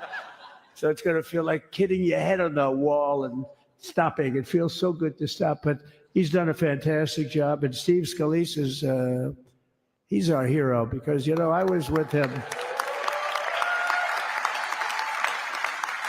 You talk about being shot. Yeah, I was with him. He got some bad ones, and his incredible wife, and she really loves him. You never know about that. I've been with other people. They were doing poorly, and the wife is like looking at her watch. She can't get out of the hospital fast enough. How's he doing? Oh, I don't know. He's all right. That woman was a mess. She was crying and crying. No, they're going to take him. They're going to take him. I told Steve when he finally woke up, it was a while too. The doctor told me it was the most blood they've ever transfused in any patient. They've never done anything like it. And here he is, the picture of strength, right? And he's been a great friend of mine, right? With a family, because of a family. And what a job you did. It worked out pretty much better than we even thought, right? And I did have a couple of things, to say that were extremely controversial. And between JD and Melania and anybody else that heard, please, sir, it's such a beautiful, unifying speech. Please, sir, don't say these things. I said, I'm telling you, it's going to play great. They say, you're right. For this group of people, it's going to play great. You're the only ones I hurt by not, but we had some beauties, didn't we, Melania? She said, sir, calls me sir when she's angry. No, I'm only kidding. I better say I'm only kidding, or the press is going to pick that one up loud. No, but she said, no, I think it would be terrible. It's such a nice speech. I think it's, it all depends on your delivery. How was the delivery? Was it good? But she said it's such a beautiful speech. You can't put things in there that you were going to put in. And I was going to talk about the J6 hostages, but you'll be happy because, it's action, not words that count. There it is. See a lot of action. He's going to do it. He's going to do it, Laura. He's going to do it. And I was going to talk about the things that Joe did today with the pardons of people that were very, very guilty of very bad crimes, like the Unselect Committee of Political Thugs. Yeah. Where they literally, what they did is they destroyed and deleted all of the information, all of the hearings, practically not a thing left. They deleted all the information on Nancy Pelosi having turned down the offer of 10,000 soldiers. You wouldn't have needed 10,000. You could have had 500, and it would have stopped.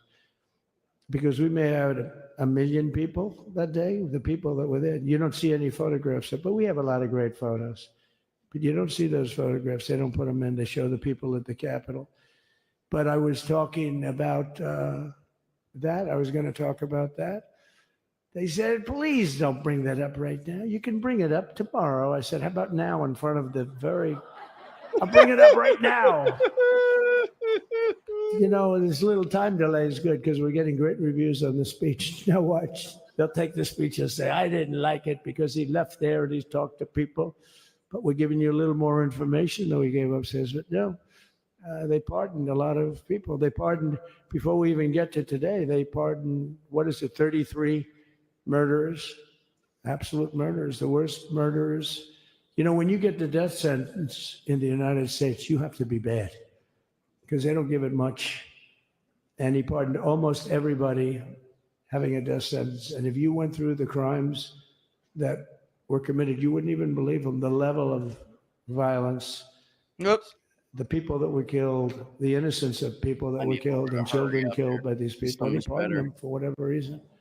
He spared them, but they didn't spare the people that they killed. And you know, who knows what happens in the future. It's one of the worst because a lot of times they let them out early after that. You know, they say you're going to be in for life, but then all of a sudden they get let out for good behavior and then they go on a rampage. You know, it's one of those little things, right?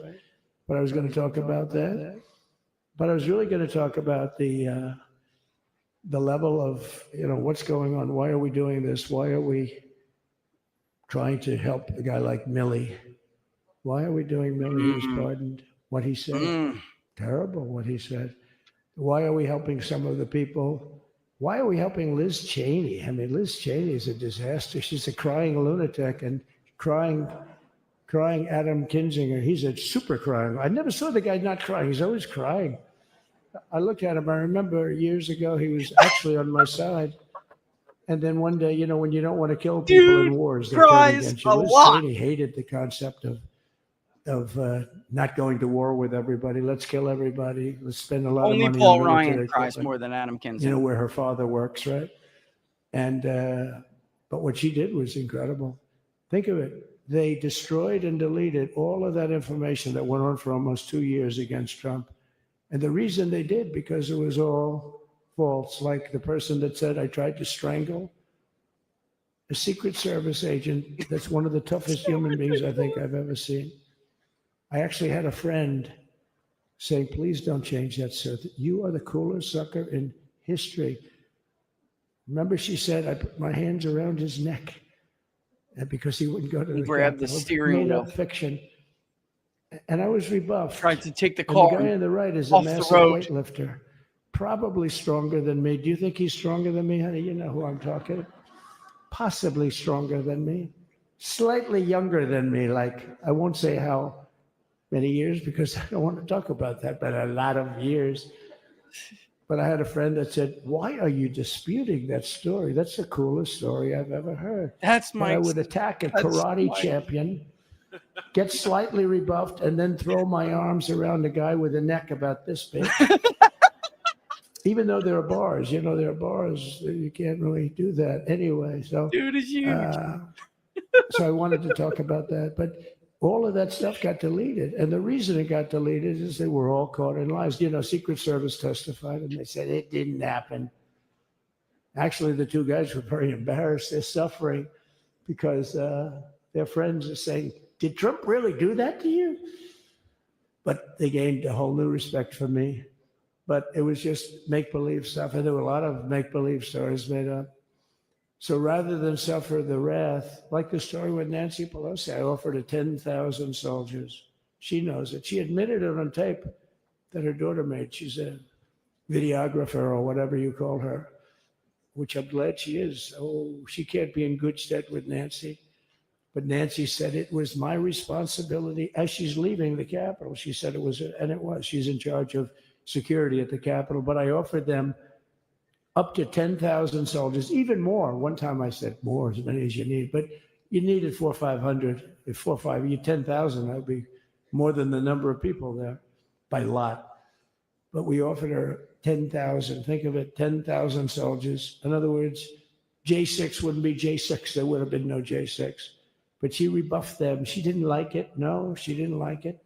Maybe she wanted that to happen, but she's guilty as hell. And now we would have to go through the process because they destroyed all evidence. They deleted everything. There's virtually nothing left. The other fake story and so many other fake stories. And many people came out on our side, and those people now would got to find them. There's nothing left. So that's a criminal offense. If that were a civil case, it would be a criminal offense. If that happened civilly where you did that, it would be a criminal offense. So I decided I'm not going to make this speech complicated. I'm going to make it beautiful. I'm going to make it a unifying speech. And then when they said we have a group of people that are serious Trump fans, I said, this is the time to tell those stories.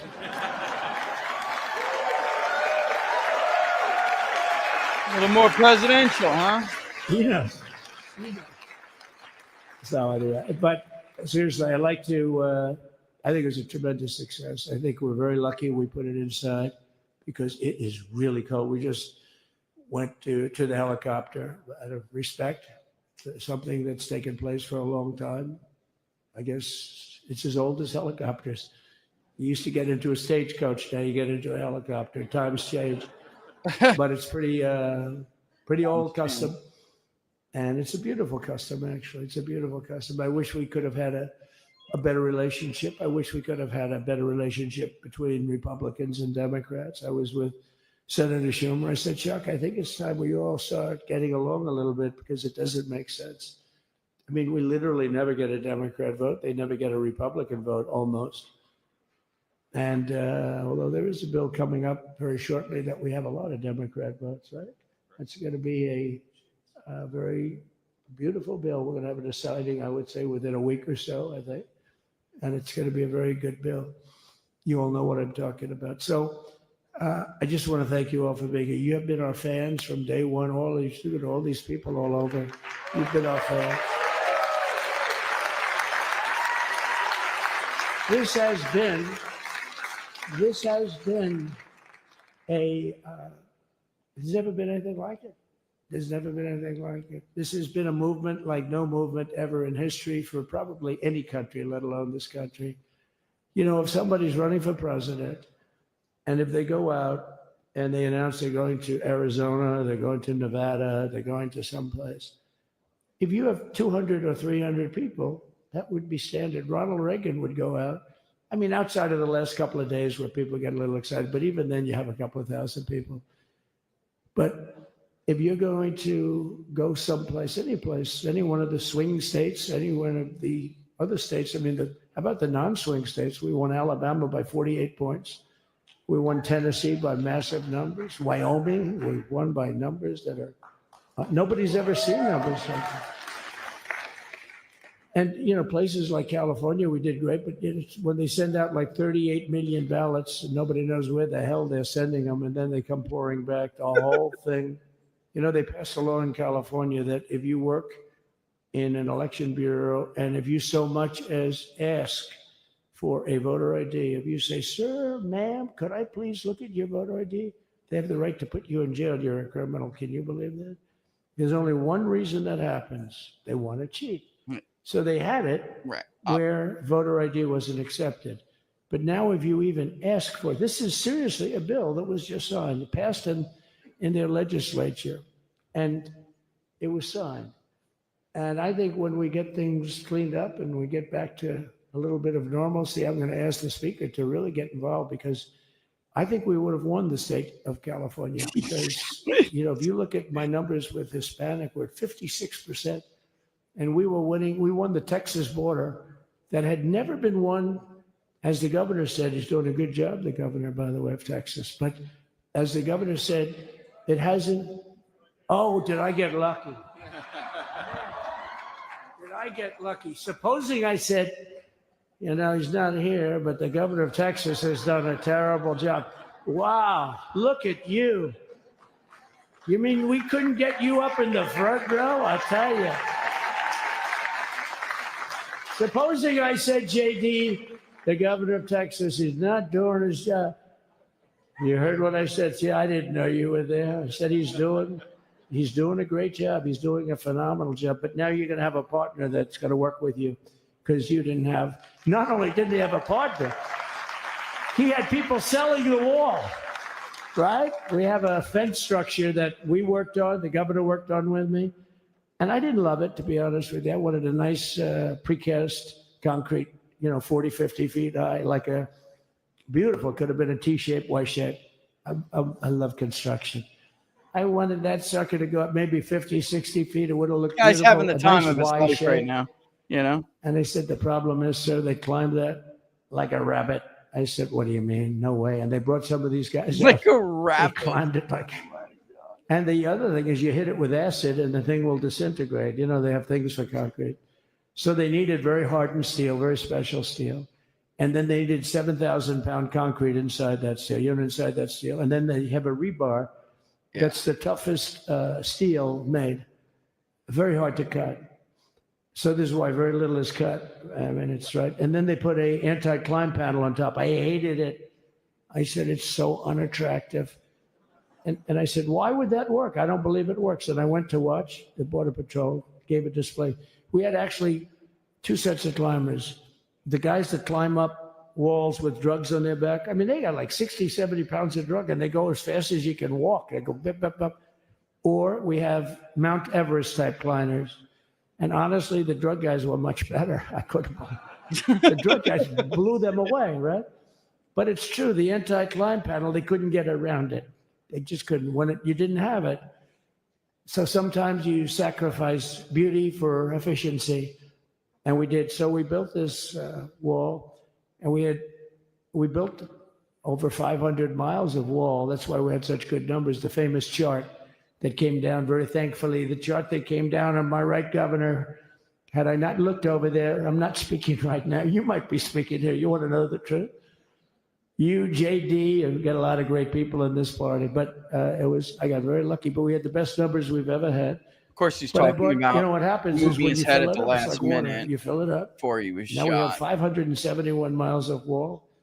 And they would always say, when we renovated a wall, so there'd be like a piece of plywood sitting there for 60 years, or a 2x4 sitting for 60 years on the ground and rotting because, and they'll say, you didn't build a new wall. Here we're building 50 feet up in the air, 30 feet sections, 50-foot sections, all steel, all concrete, all everything. And all, by the way, they don't even want me to say this, but what the hell, doesn't take that long time. They're all wired for all of the equipment. We put wires in everything so they can easily wire for all the different types of equipment. And if there's a doubt, we have to wire whenever you just look, you just find the wires all over the place up top, so we could just hook it up. We don't have to have wires on the outside, which wouldn't do too well, right? So anyway, if I understand him correctly, he's talking about wiring that's supposed to alert you and the governor wanted to buy it. He tried to buy it, and they wouldn't sell it to him. He wanted to put it up himself. Could have been done in 3 to 4 weeks. 200 that's what more he's miles, referring to. Because when you do it now, they just keep going further out, getting around. So we did an extra 200 miles, and it was all bought. And they announced that they're not going to put it up. And that's when I realized they wanted open borders. And that's when I realized that people are going to come pouring through the wall like nobody's ever seen before. But you've seen it. A lot of you are here because of that. I made it my number one issue. They all said inflation was the number one issue. I said, I disagree. I think people coming into our country from prisons and from mental institutions is a bigger issue for the people that I know. And I made it my number one. I talked about inflation too, but how many times can you say that an apple has doubled in cost? I'd say it, and I hit it hard, but then I go back to the fact that we don't want criminals coming into our country. We don't want the jails of every country in the world virtually being deposited into the United States. And that man had to suffer with it. And he did an unbelievable job. I'll tell you, he was a very popular governor, but now he's like an unbeatable governor because of your border policies. He was fantastic. And he really was. Governor Abbott is he's a great man, great leader. And but it did make him did you do it? You didn't do that for politics. You did it because you wanted to do the right thing. But I'll tell you, it sure as hell worked for politics too. It's self-preservation, that's right. But no, because the people are demanding it. The people of Texas are demanding it. The people are demanding it all over. So anyway, so we built it, and they wouldn't let us use it. They wouldn't let the governor use it, and other governors, they wouldn't let him use it. But he was the leader of the pack and did a great job. And then we heard about a month ago that not only wouldn't they let us use it, they were selling it. They were going to sell it for 5 cents on the dollar. Now, 5 cents on the dollar then, but today it would cost more than twice as much to build because we bought it like 6 years ago. And it was just sitting on the ground, and that does not do well for the whole thing. Got a But it was visitor. just sitting on the ground, and I heard about it, and I Let him called talk the a little governor, bit. and I called a lot of people, your attorney general, and Just because he here's the deserves story. it. They were going to buy it. Just because he and these are earned, great he business earned, people. They were going he to buy earned it, you know, for 5 cents on the dollar or less, and they were calling us up. he's having the We'll time sell of his it to life. you for 200 cents And on who the hell am dollar. I to take it away from In him? other words, it will cost you twice as much. So it's They haven't 200 indicted me cents on yet. the dollar. I said, can somebody explain that to a judge? I mean, how corrupt is that? You'd think they'd say maybe we'll sell it to you for 20 cents, 30 cents, but not 200 cents. So they were going to buy something for 5 cents and they were going to sell it to us for a fortune. They were going to make it would be, they'd have it down that in Fortune magazine, they'd put it of the deal of the year, okay? You buy something like that. But it was so corrupt and so horrible. And when we told that to the administration, they didn't care. They just kept going forward. They couldn't care less. No. And they kept going forward. They knew that they were trying to sell it back to us. They would have sold it back to us. You would have ended up buying it. You would have paid probably 50, 60 cents. Who knows? But they were going to use it for scrap metal, but then they made a much better deal. They could just buy it and sell it to us for 15, 20 times what they paid. 20 times, think of it, like 20 times what they paid. And we wouldn't let it happen. And the governor with his attorney general, Ken Paxton, they made a fantastic, a good lawyer. He's pushed around pretty good by people, right? I said, you got a great attorney general. They should leave him alone. He was with me. But Ken and the governor went to court, and a judge actually became incensed and actually called for an investigation. How could a thing like this happen? So he stopped it. So we're waiting to put that wall up. And now that you have a new president, that wall will go up so fast. The governor will complain, sir.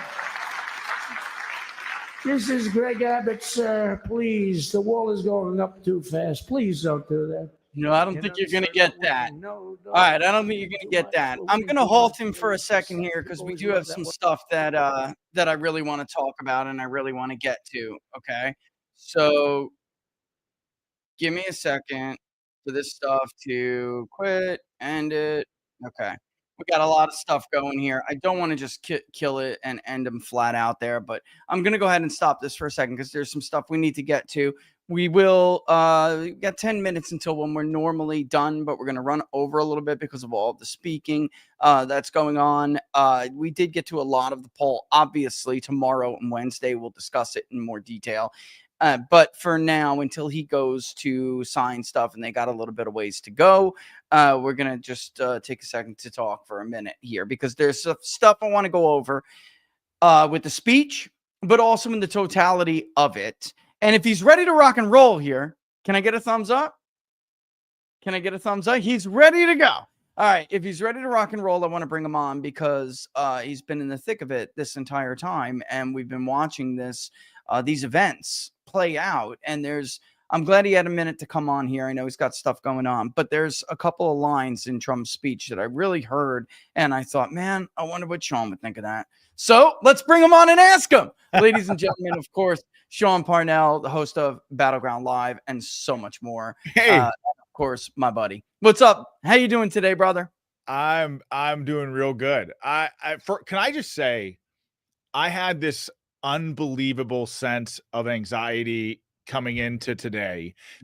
I had seriously pervasive anxiety all day yesterday because, the Democrats were completely silent, right? Like they weren't raising hell like they normally do. And Biden, of course, even though he's not cognitively there, is still in power. All the deep staters are still in power.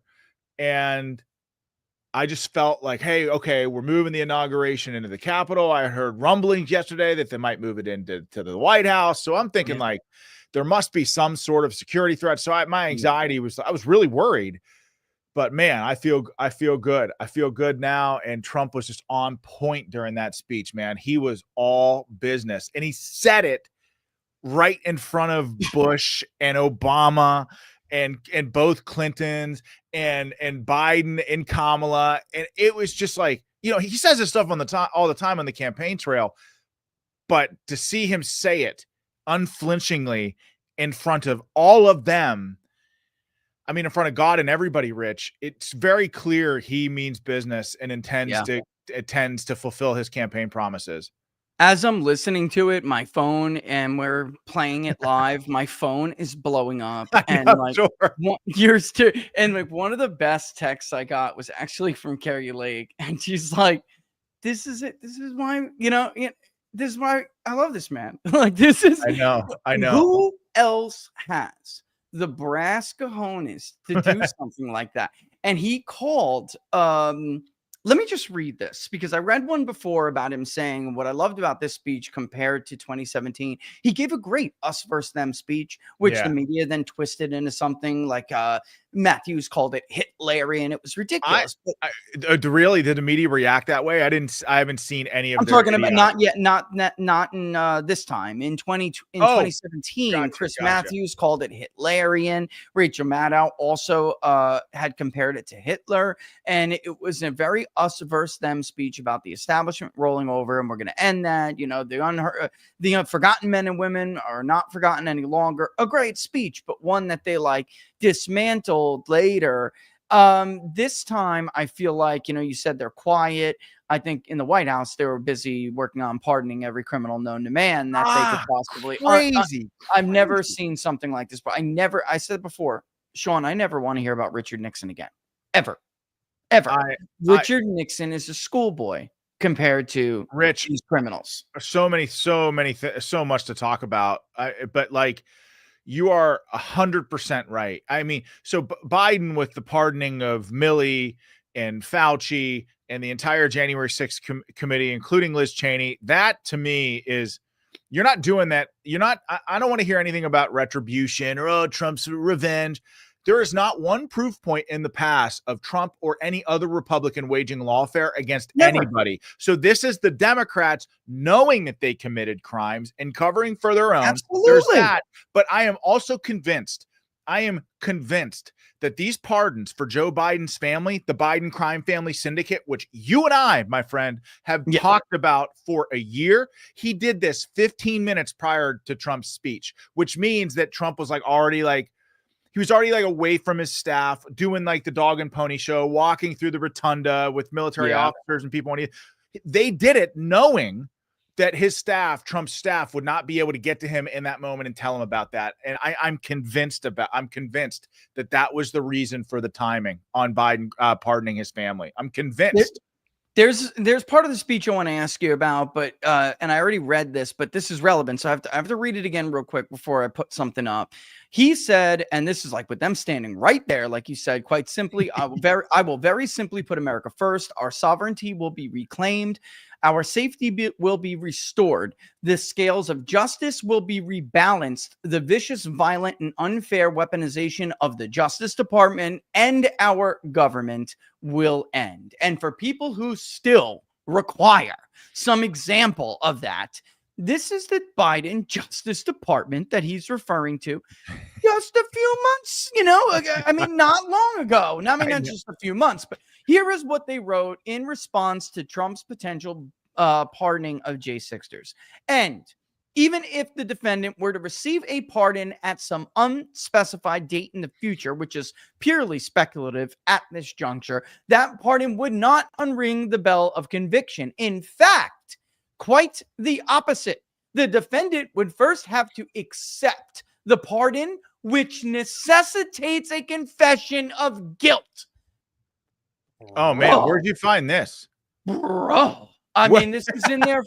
This is them, basically arguing to the judge, and they felt the need to throw this in there, dealing with the J6ers. I mean, it's almost like they knew it was coming. Yeah.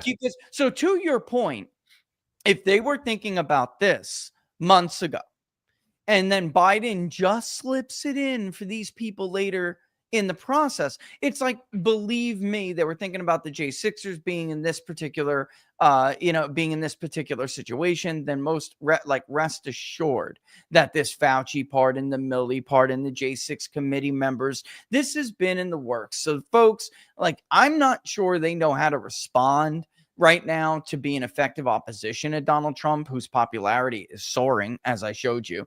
All right. Like, I cannot believe this, Sean. Wait until your show and I'll give you the poll and you have time to digest it. But like, I cannot wait. I cannot wait to talk about it with you more. I mean, just like, cannot believe this.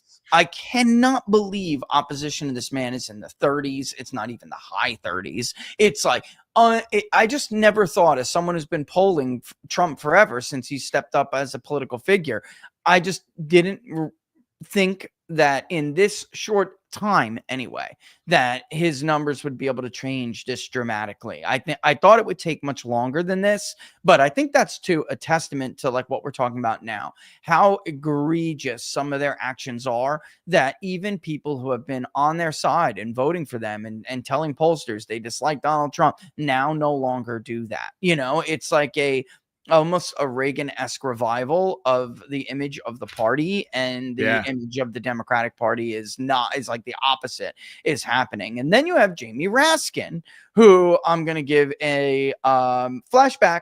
Okay, here's obviously he's still a congressman, but then Congressman Jamie Raskin talking about Trump potentially pardoning people, and then the J6 committee, all of that in the same breath. And this is what he says. So anytime you hear the Department of Justice and Democratic congressmen echoing, each other's words and saying like basically verbatim the same thing, rest assured it's collusion between these people. That's and they are true. All in the message. They are all on message. It's not that they believe this crap. They don't. Here's a perfectly hypocritical example right now. But again, they're all in lockstep.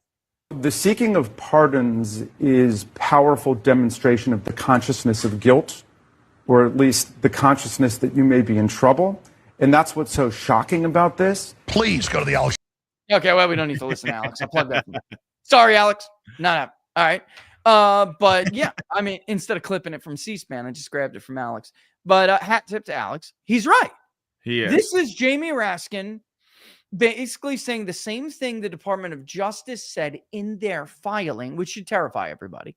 And it's like ridiculous that the premise of their argument is that what he said. It could not be that in this particular case, the motives are different, but it's all due to the same thing, which is a weaponized Justice Department.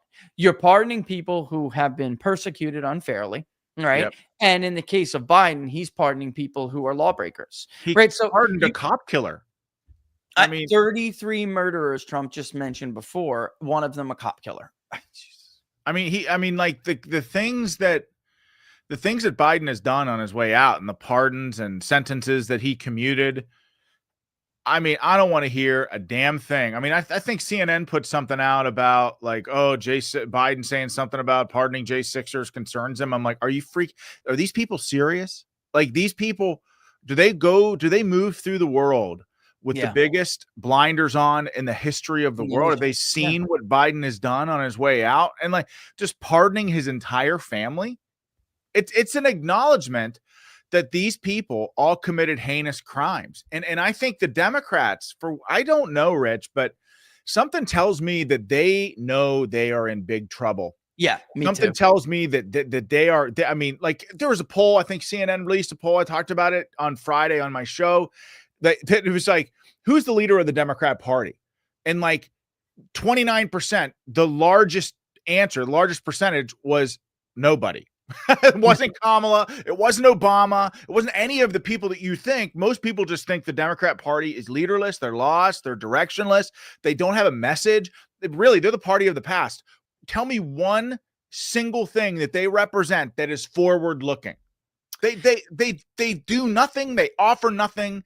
They are vacuous. Their party is leaderless, and I think they know it. Rich. And they're in a worse position now than they have been in the past when they face similar circumstances, because the media has always played or filled in when they've been in these positions, right? Obama's gone, Hillary loses, the media steps up and plays the role of opposition, right?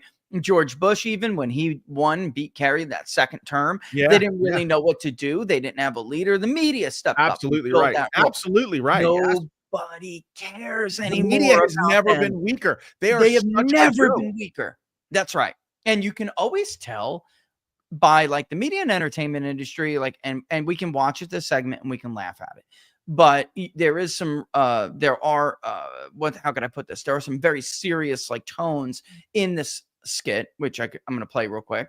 There are some very serious tones in it. And for anyone who doesn't know what I'm talking about, Bill Maher will usually jump on ship on Friday, steer him in some kind of a direction. He spent all Friday talking about how Trump was right about the wildfires, how they lied to the public about Joe Biden being senile, and that even he defended. I mean, this is a big deal because every time when we're polling, what we hear from people is that was a pivotal moment. And all these people that he pardoned, like Milley, he covered up. This guy's the chairman of the Joint Chiefs of Staff. This guy underrepresented the strength, or he was just a moron and didn't know the strength of the Taliban. This is a guy that underrepresented the strength of Ukraine, or he's just a moron, didn't understand that Ukraine never stood a chance. This is a guy that covered up for Biden's cognitive decline. And yet this guy also last week or something had a painting unveiled at the Pentagon like he's some sort of God general sitting on high. I mean, they deified him. Yeah, they deified him. And Washington across to Delaware, his ass. Yeah, you know, and then they pardoned him, Rich, going all the way back to 2014.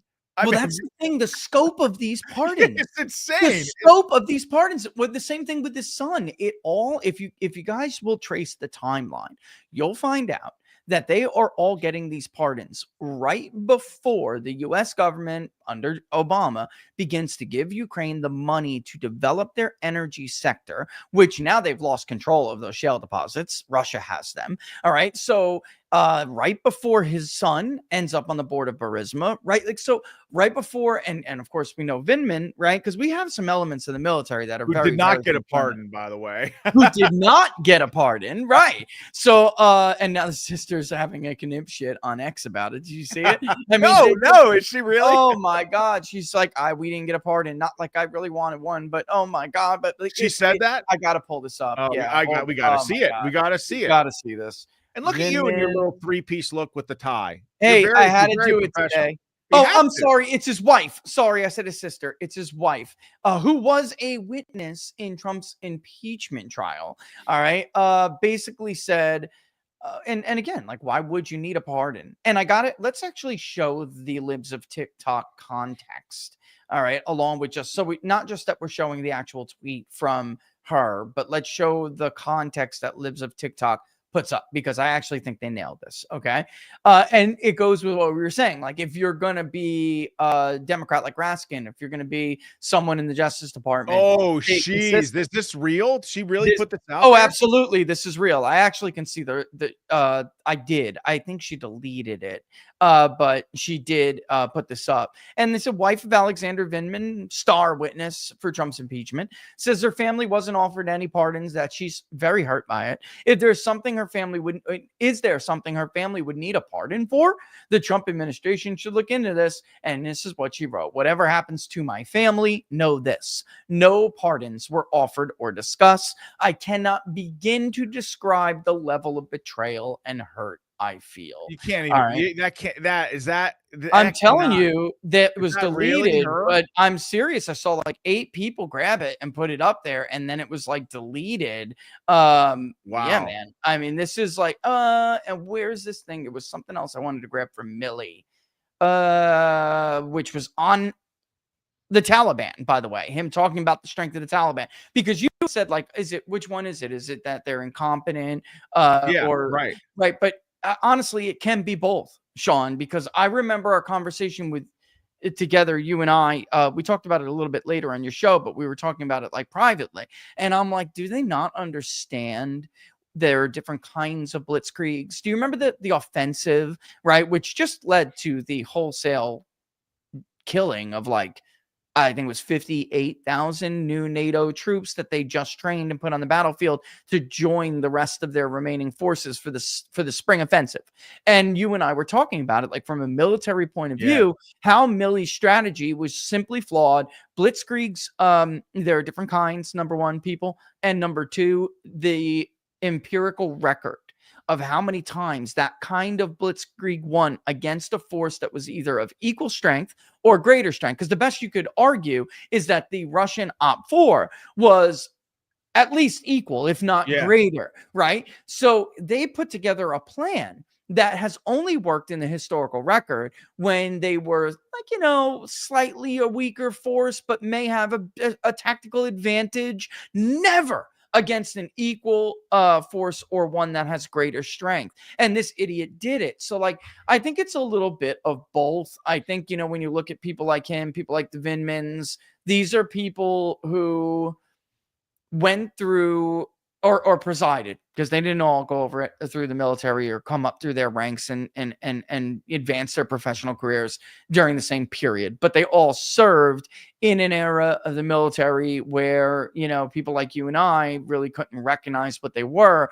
And what I guess I'm trying to get at is that that's not the military that rewards merit. That's not the military that, you know, especially in those positions, they're very political in nature. A lot of us don't even like to serve in that capacity. Like, just make us, you know, like you were an officer, right? And you had, obviously, right. Even a non-commissioned officer, but we just want to be in charge of men. We want to be grunts, you know, we just want to do our job and be warriors. These guys like the politics of that crap, you know, and it's like, once you get to, and I don't know if you'd agree with this, but like captain, there's politics as a lieutenant, but like once you get to like captain, especially when you're in that world, in the DC world, it really gets bad, you know. But even in, you could be I know they changed it now, but you could be at like Fort Benning as a captain and have to deal with politics, you know, like, I mean, but this is like a whole other level of the, you know, the political nature of their positions. And, you know, the guy, I didn't want, I'm sure you didn't want that kind of thing, but these guys like that stuff, man. And they wouldn't advance in the other world of the military. Like, they really wouldn't. They wouldn't advance. They don't have the merit to warrant their advancement, so they end up in those posts where they can thrive. Well, and very few of them actually, like, so very few of them have actually been in hardcore combat. And I'm not saying that, like sometimes, like, there are guys that did a life in the infantry and have never been shot at. I'm not saying that combat makes you better than, I'm not saying that at all. But what I am saying is that, like, you know, combat has a way of changing people's intentions. So I went in intending to make the military a career. I got wounded in Afghanistan and was medically retired, but also knew in the back of my mind that there is no way, my 9 lives are up, I got to get out, right? So that was, even though I was medically retired, that's what I was thinking. And a lot of really great line officers, combat officers, who the military would have been vastly better had they stayed in and took that experience into higher command, got out because the life was just really hard back then. I mean, we were rotating in and out of Afghanistan like every 9 months. Like, we did a 16-month combat deployment, 16 months of combat in Afghanistan, came back for 9 months, and then went back. So, like, it's not an easy life. But had those combat leaders, had those leaders who experienced war at the tip of the spear stayed in and ascended up into the ranks of, like, command sergeant major or maybe even general in certain levels, that the military would be better overall if those people ascended into those positions, but they don't. So what ends up happening is that guys that they'll deploy to combat zones, they serve in a staff position, which, by the way, is honorable. I'm not slighting those people. No, it's just like their experiences. Their considerations is the word I'm looking for. It's a different experience, Rich. You know, like, they're not getting their ass shot off every day. And so those guys are like, well, yeah, I can afford to stay in for 20, you know? Which is why Pete is so good for this job, and why what he said was so needed to be, said in that chamber in front of those men and women in front, when he said, you know, there are just too damn many of you in air-conditioned rooms trying to not only make decisions but cast judgment on us. Like, you know, in other words, like, who the hell do you think you are? You don't know You don't Yeah. understand. I want to read some responses here, and I know it's 2:12, and we both got to get ready for the rest of the day. But Mike Cernovich, and by the way, hold the ears of your children, all right? Because I have to say, I did just tweet because someone sent me the text of what Karl Rove said, all right? Oh, And then, God. yeah, and everything he is saying is completely asinine. He's an idiot. He needs to retire because he knows nothing. He's not helping. They're not this time. What I think they don't understand, the Roves, the pundit class, the media, they're not understanding that this continued shilling and this continued tone deafness is not going to help you this time. Like, you're not going to be able to distract the American public. I'm looking at the numbers my damn self. The number of people who think that Donald Trump is going to improve their life and improve the situation in America, abroad and at home, is numbers they have never contested with before. You're not going to be able to change 5 to 8% of the population's mind and get a leg up on this guy. It's more than that this time. Yeah. And that's because they had everything they could throw at him. They threw at him. They got him, which, by the way, is one thing I need to ask you about, because he framed it in really beautiful, perfect terms in his speech, how we went, in 2020, what happened, and then where we are now. He calls it, I'm just going to give it to you, he calls it a betrayal of the American public. And that word is so perfect because that is how Americans view this. They think they have been betrayed. So dumb cue ball, fat ass Karl Rove going on Fox News, with his takes is just not going to work this time, brother. What did he say? I'm trying to find it. It was a bitter speech, one that wasn't unifying, the usual crap. And this is what, and some of it was not unifying, even though he said, I want to be known as a unifier and a peacemaker. That's what he said. Look, the problems that we face in this country are graveyard serious. Yeah. I mean, Americans are dying. And that shit happened because of both Democrat and Republican presidents and politicians before President Trump. And him standing up there and laying out a list, all business, like this is, he's not in this idea that, he's always bitter. No, what was then, what happened then was dark and bitter. This is a golden age. What's happening now is not. It's like you have to acknowledge this stuff, Rich. You have to acknowledge what was so that you can change it and make it better. And I think that their problem with distracting from because I think like most Americans, vast majority of Americans absolutely agree with what you just said. And their challenge this time is that before it was an us versus them, but somehow they managed to take large groups of Americans and put it with them. And so, like, every time he insulted them or came after them, they were able to phrase it in a way like, he's also coming after you. And the problem is that number of people that they are able now to align with their own interests and make it also about them has dwindled considerably. All right. So the people who think that Trump is a threat to them is gone, man. It's evaporated. Strongly disapprove is 27%. That's it. Wow. That's all. And those are the people that they have to tap. That's the wellspring, brother, that they have to go to try to align themselves with their interests and then make their common cause, make opposing him their common cause. And the majority is with Mike Cernovich's take on this and Scott Adams. I'm going to put some of this up. And oh, by the way, Mark Penn, I mean, for crying out loud, a Democratic pollster. He's very much in the same vein here. A lot of these are just too many people who agree with Trump and see it his way. And this is how Cernovich viewed it. Not that he was attacking any American. This is the biggest fuck you in history. All right. And here's Scott Adams. All right. Let's go up to what Scott said right here.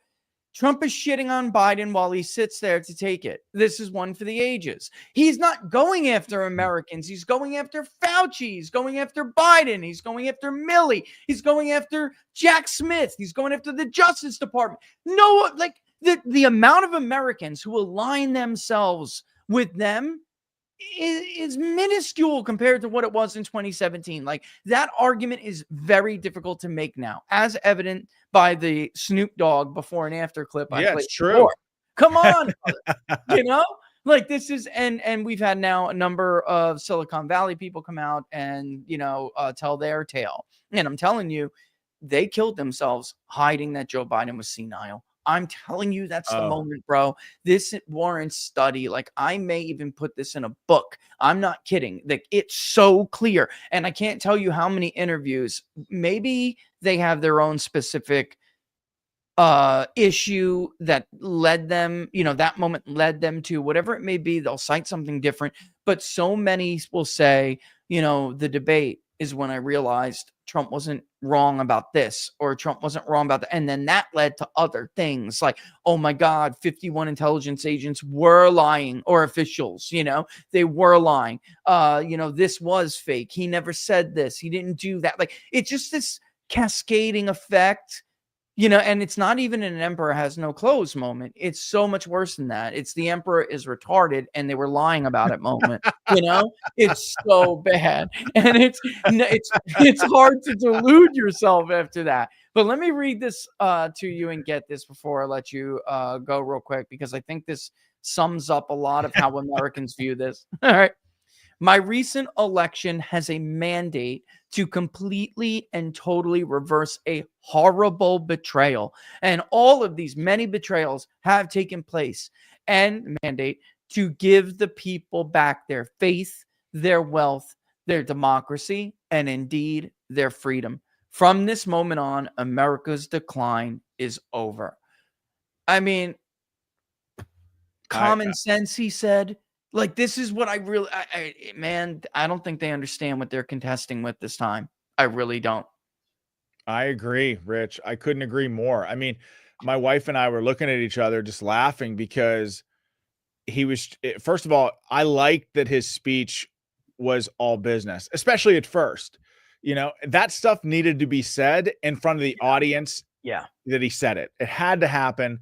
And to me, it just communicates to just everybody in the world that he's going to make good on his campaign promises, and that he also intends to act, and he doesn't really care about the resistance that he faces this time. And because as you said, it's not going to be the same. It's not going to be the same. The whole country is behind him. They know all the fear mongering about Trump, but Trump is Hitler and all this other bullshit. None of that was real. None of that was true. None of it, we knew it, but now most of Americans know it too. And they want what Trump has to offer.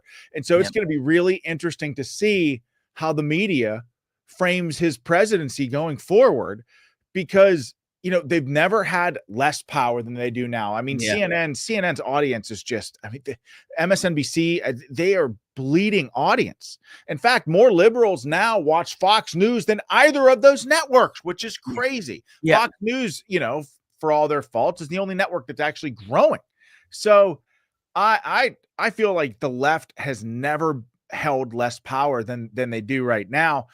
And I think, part of, and I certainly think that Trump is going to do this too, but part of what Trump, I think, is focused on now is making good on his campaign promises and doing that quickly. I think he's going to be signing a bunch of executive orders here very soon, but also just doing everything he can to make it more difficult for the left to win elections. And, for those who might recoil when they hear that, well, that's what they do to us. That's exactly what they do to us. And for Republicans when they're in power, and Trump should do the same thing. Turnabout is fair play. And I think he's going to do that. And I think he knows that. I think he's going to do it. Let me ask you too, last thing before we ask you about what's going on tonight, because by the time we go on tonight, we'll have things that he's done. He's going to go and sign some of these orders, right? I mean, this is going to be a very busy day. Yeah.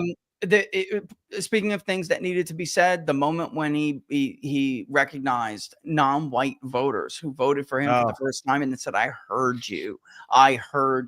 Oh my God, that needed to be done. This is what I'm saying. Like, they don't have them universally brainwashed, like they don't have these tools in their toolbox anymore. And he's recognizing them, and he needed to do that.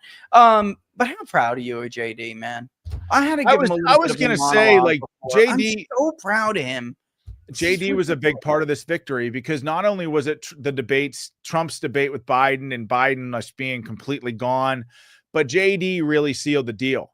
Like, I think the combination of see, this is the danger of having a television behind you. You see this right here? Like, it's like, I got this TV, it's discount TV, and it doesn't have, I can't turn off screensaver mode. So I'm constantly like pressing the volume button. I just got a new one for the living room, man. I mean, just after Christmas, my main TV in the great room dies. And I'm like not wanting to spend money on this, but like it needs to be big. It's mounted. I'm like, son of a, but I got a good deal on it. But yeah. Well, that's all that matters. But JD did a great job. I mean, JD, he was exceptional during his debate performance.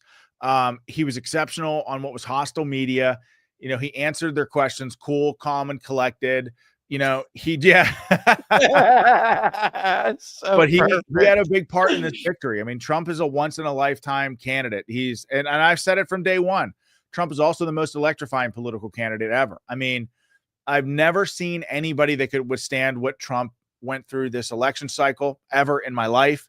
And JD Vance was just the perfect complement to him, and in many ways, I mean, he is every bit as effective as Trump from a policy standpoint as well. If you catch my drift, there's no respite for if with a JD Vance as leader of the Republican Party, he's going to pedal to the metal in America First policies. I remember, and earlier I said this, that it feels like yesterday before the 22 election, the media was coming out with their garbage polls. He's tied with Ryan in Ohio. And we were talking and I'm like, you're not tied.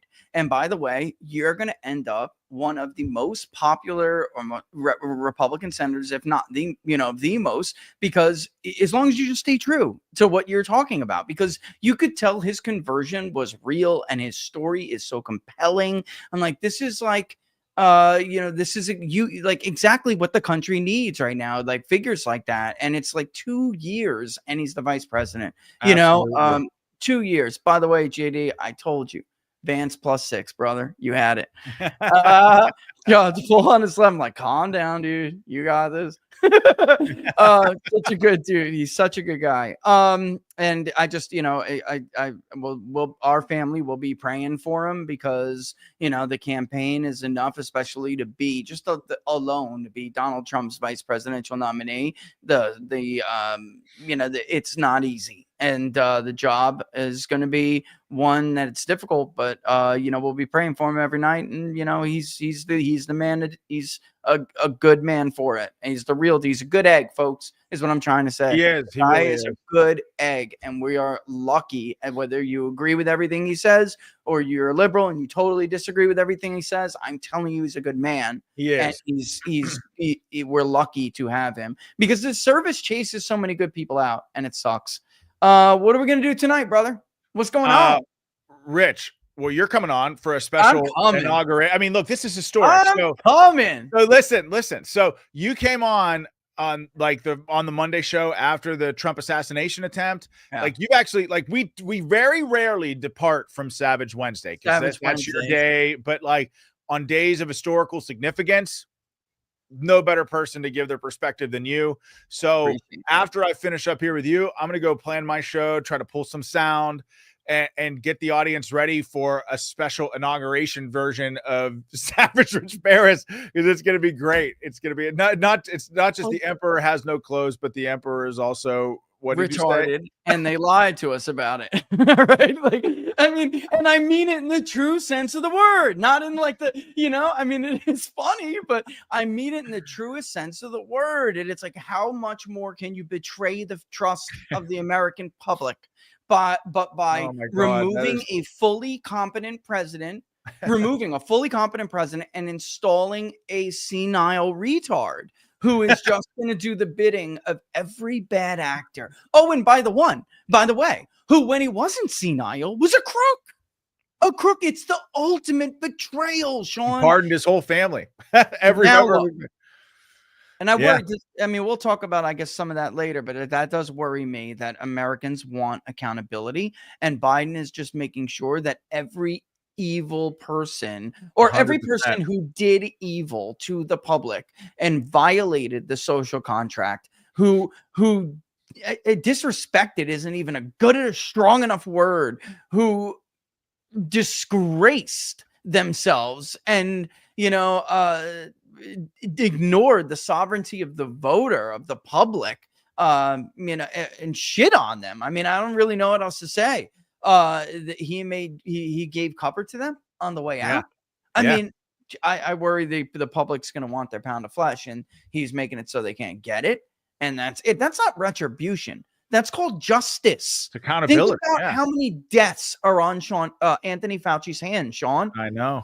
God knows what he did with gain of function. Putting even that aside, he convinced the country they needed this economically inconvenient shutdown that led to how many people killing themselves, led to how much alcoholism, how much obesity, how much schooling our children lost. Yeah, never get it back. They will never be as advanced as they would have been if it wasn't for Anthony Fauci. Like, that's something we all have to play catch up as parents now. The amount of harm that man has done to this country it's evil. It's not bad. It's not, oh, I disagree with him. He's a bad person. He did evil to us, and he's not going to be held accountable for it. Yeah. Come on. And by the way, John Carl just puts this thing out. He spoke to Fauci a couple of minutes ago. By the way, yeah, you see that? I didn't commit a crime. I didn't. Water carrying little shrew, Jonathan is, like, you know. So, and by the way, he was there chosen to try to make Trump's mental fitness also an issue before Biden left the race.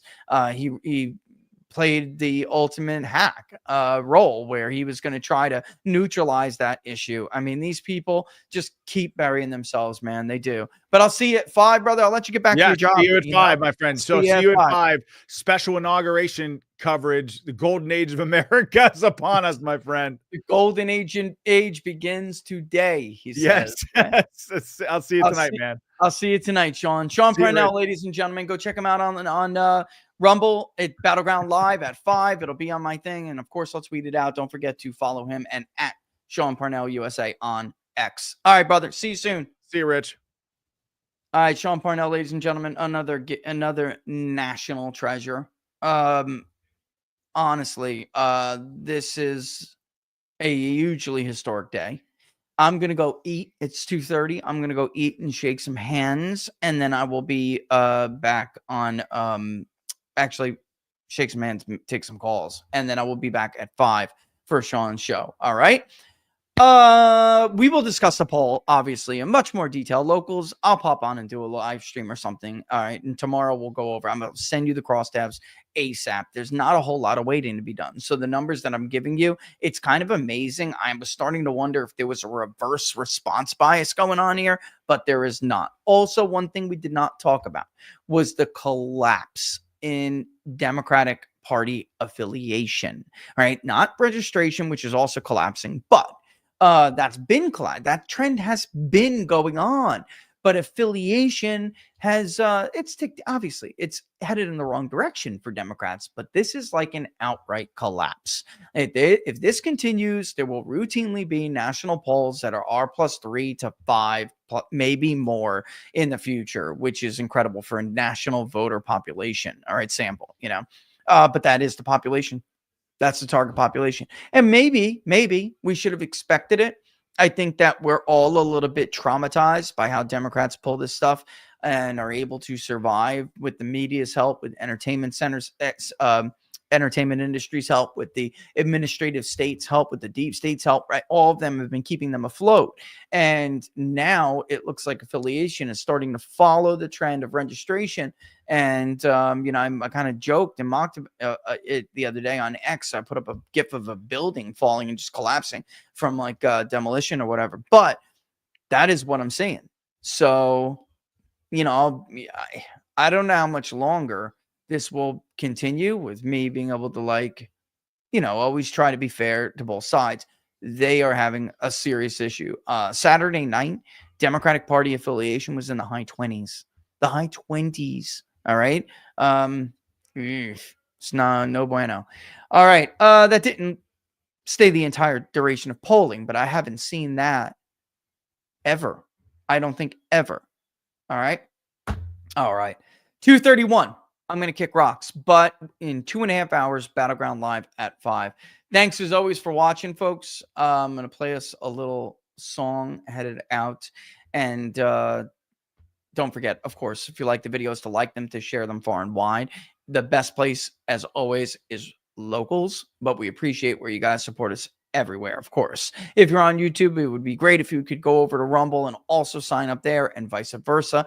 It really does help quite a bit. And then the Public Polling Project link is below. I will start to put out press releases for it again now that we're starting. I mean, not wind down, but get into the normal swing of things. All right. And locals, of course, you'll get the crosstabs as soon as I can get them out. All right, folks, all the best. Nothing but love for you. Thanks for watching Inside the Numbers, the Trump Inauguration 2025 edition. I will see you in 2.5 hours.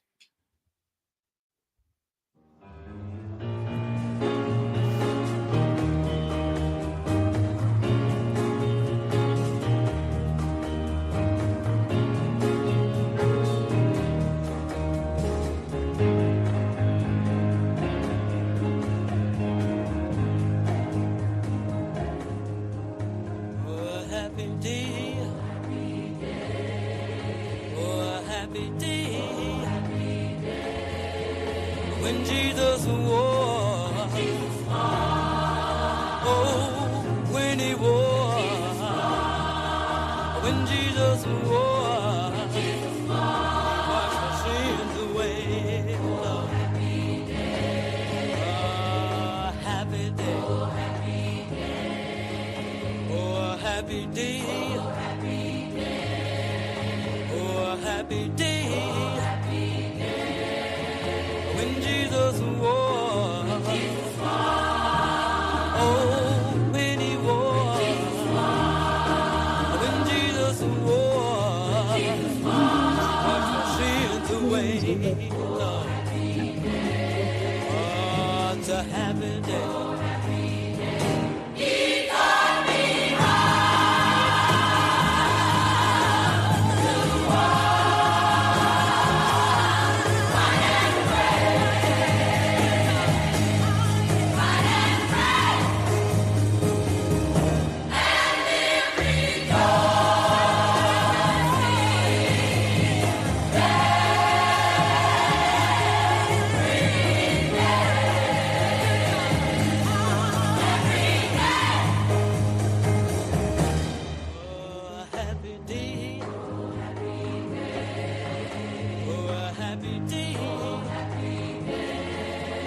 When Jesus wore, oh, when he wore, when Jesus wore, he washed our sins away. Oh, happy day.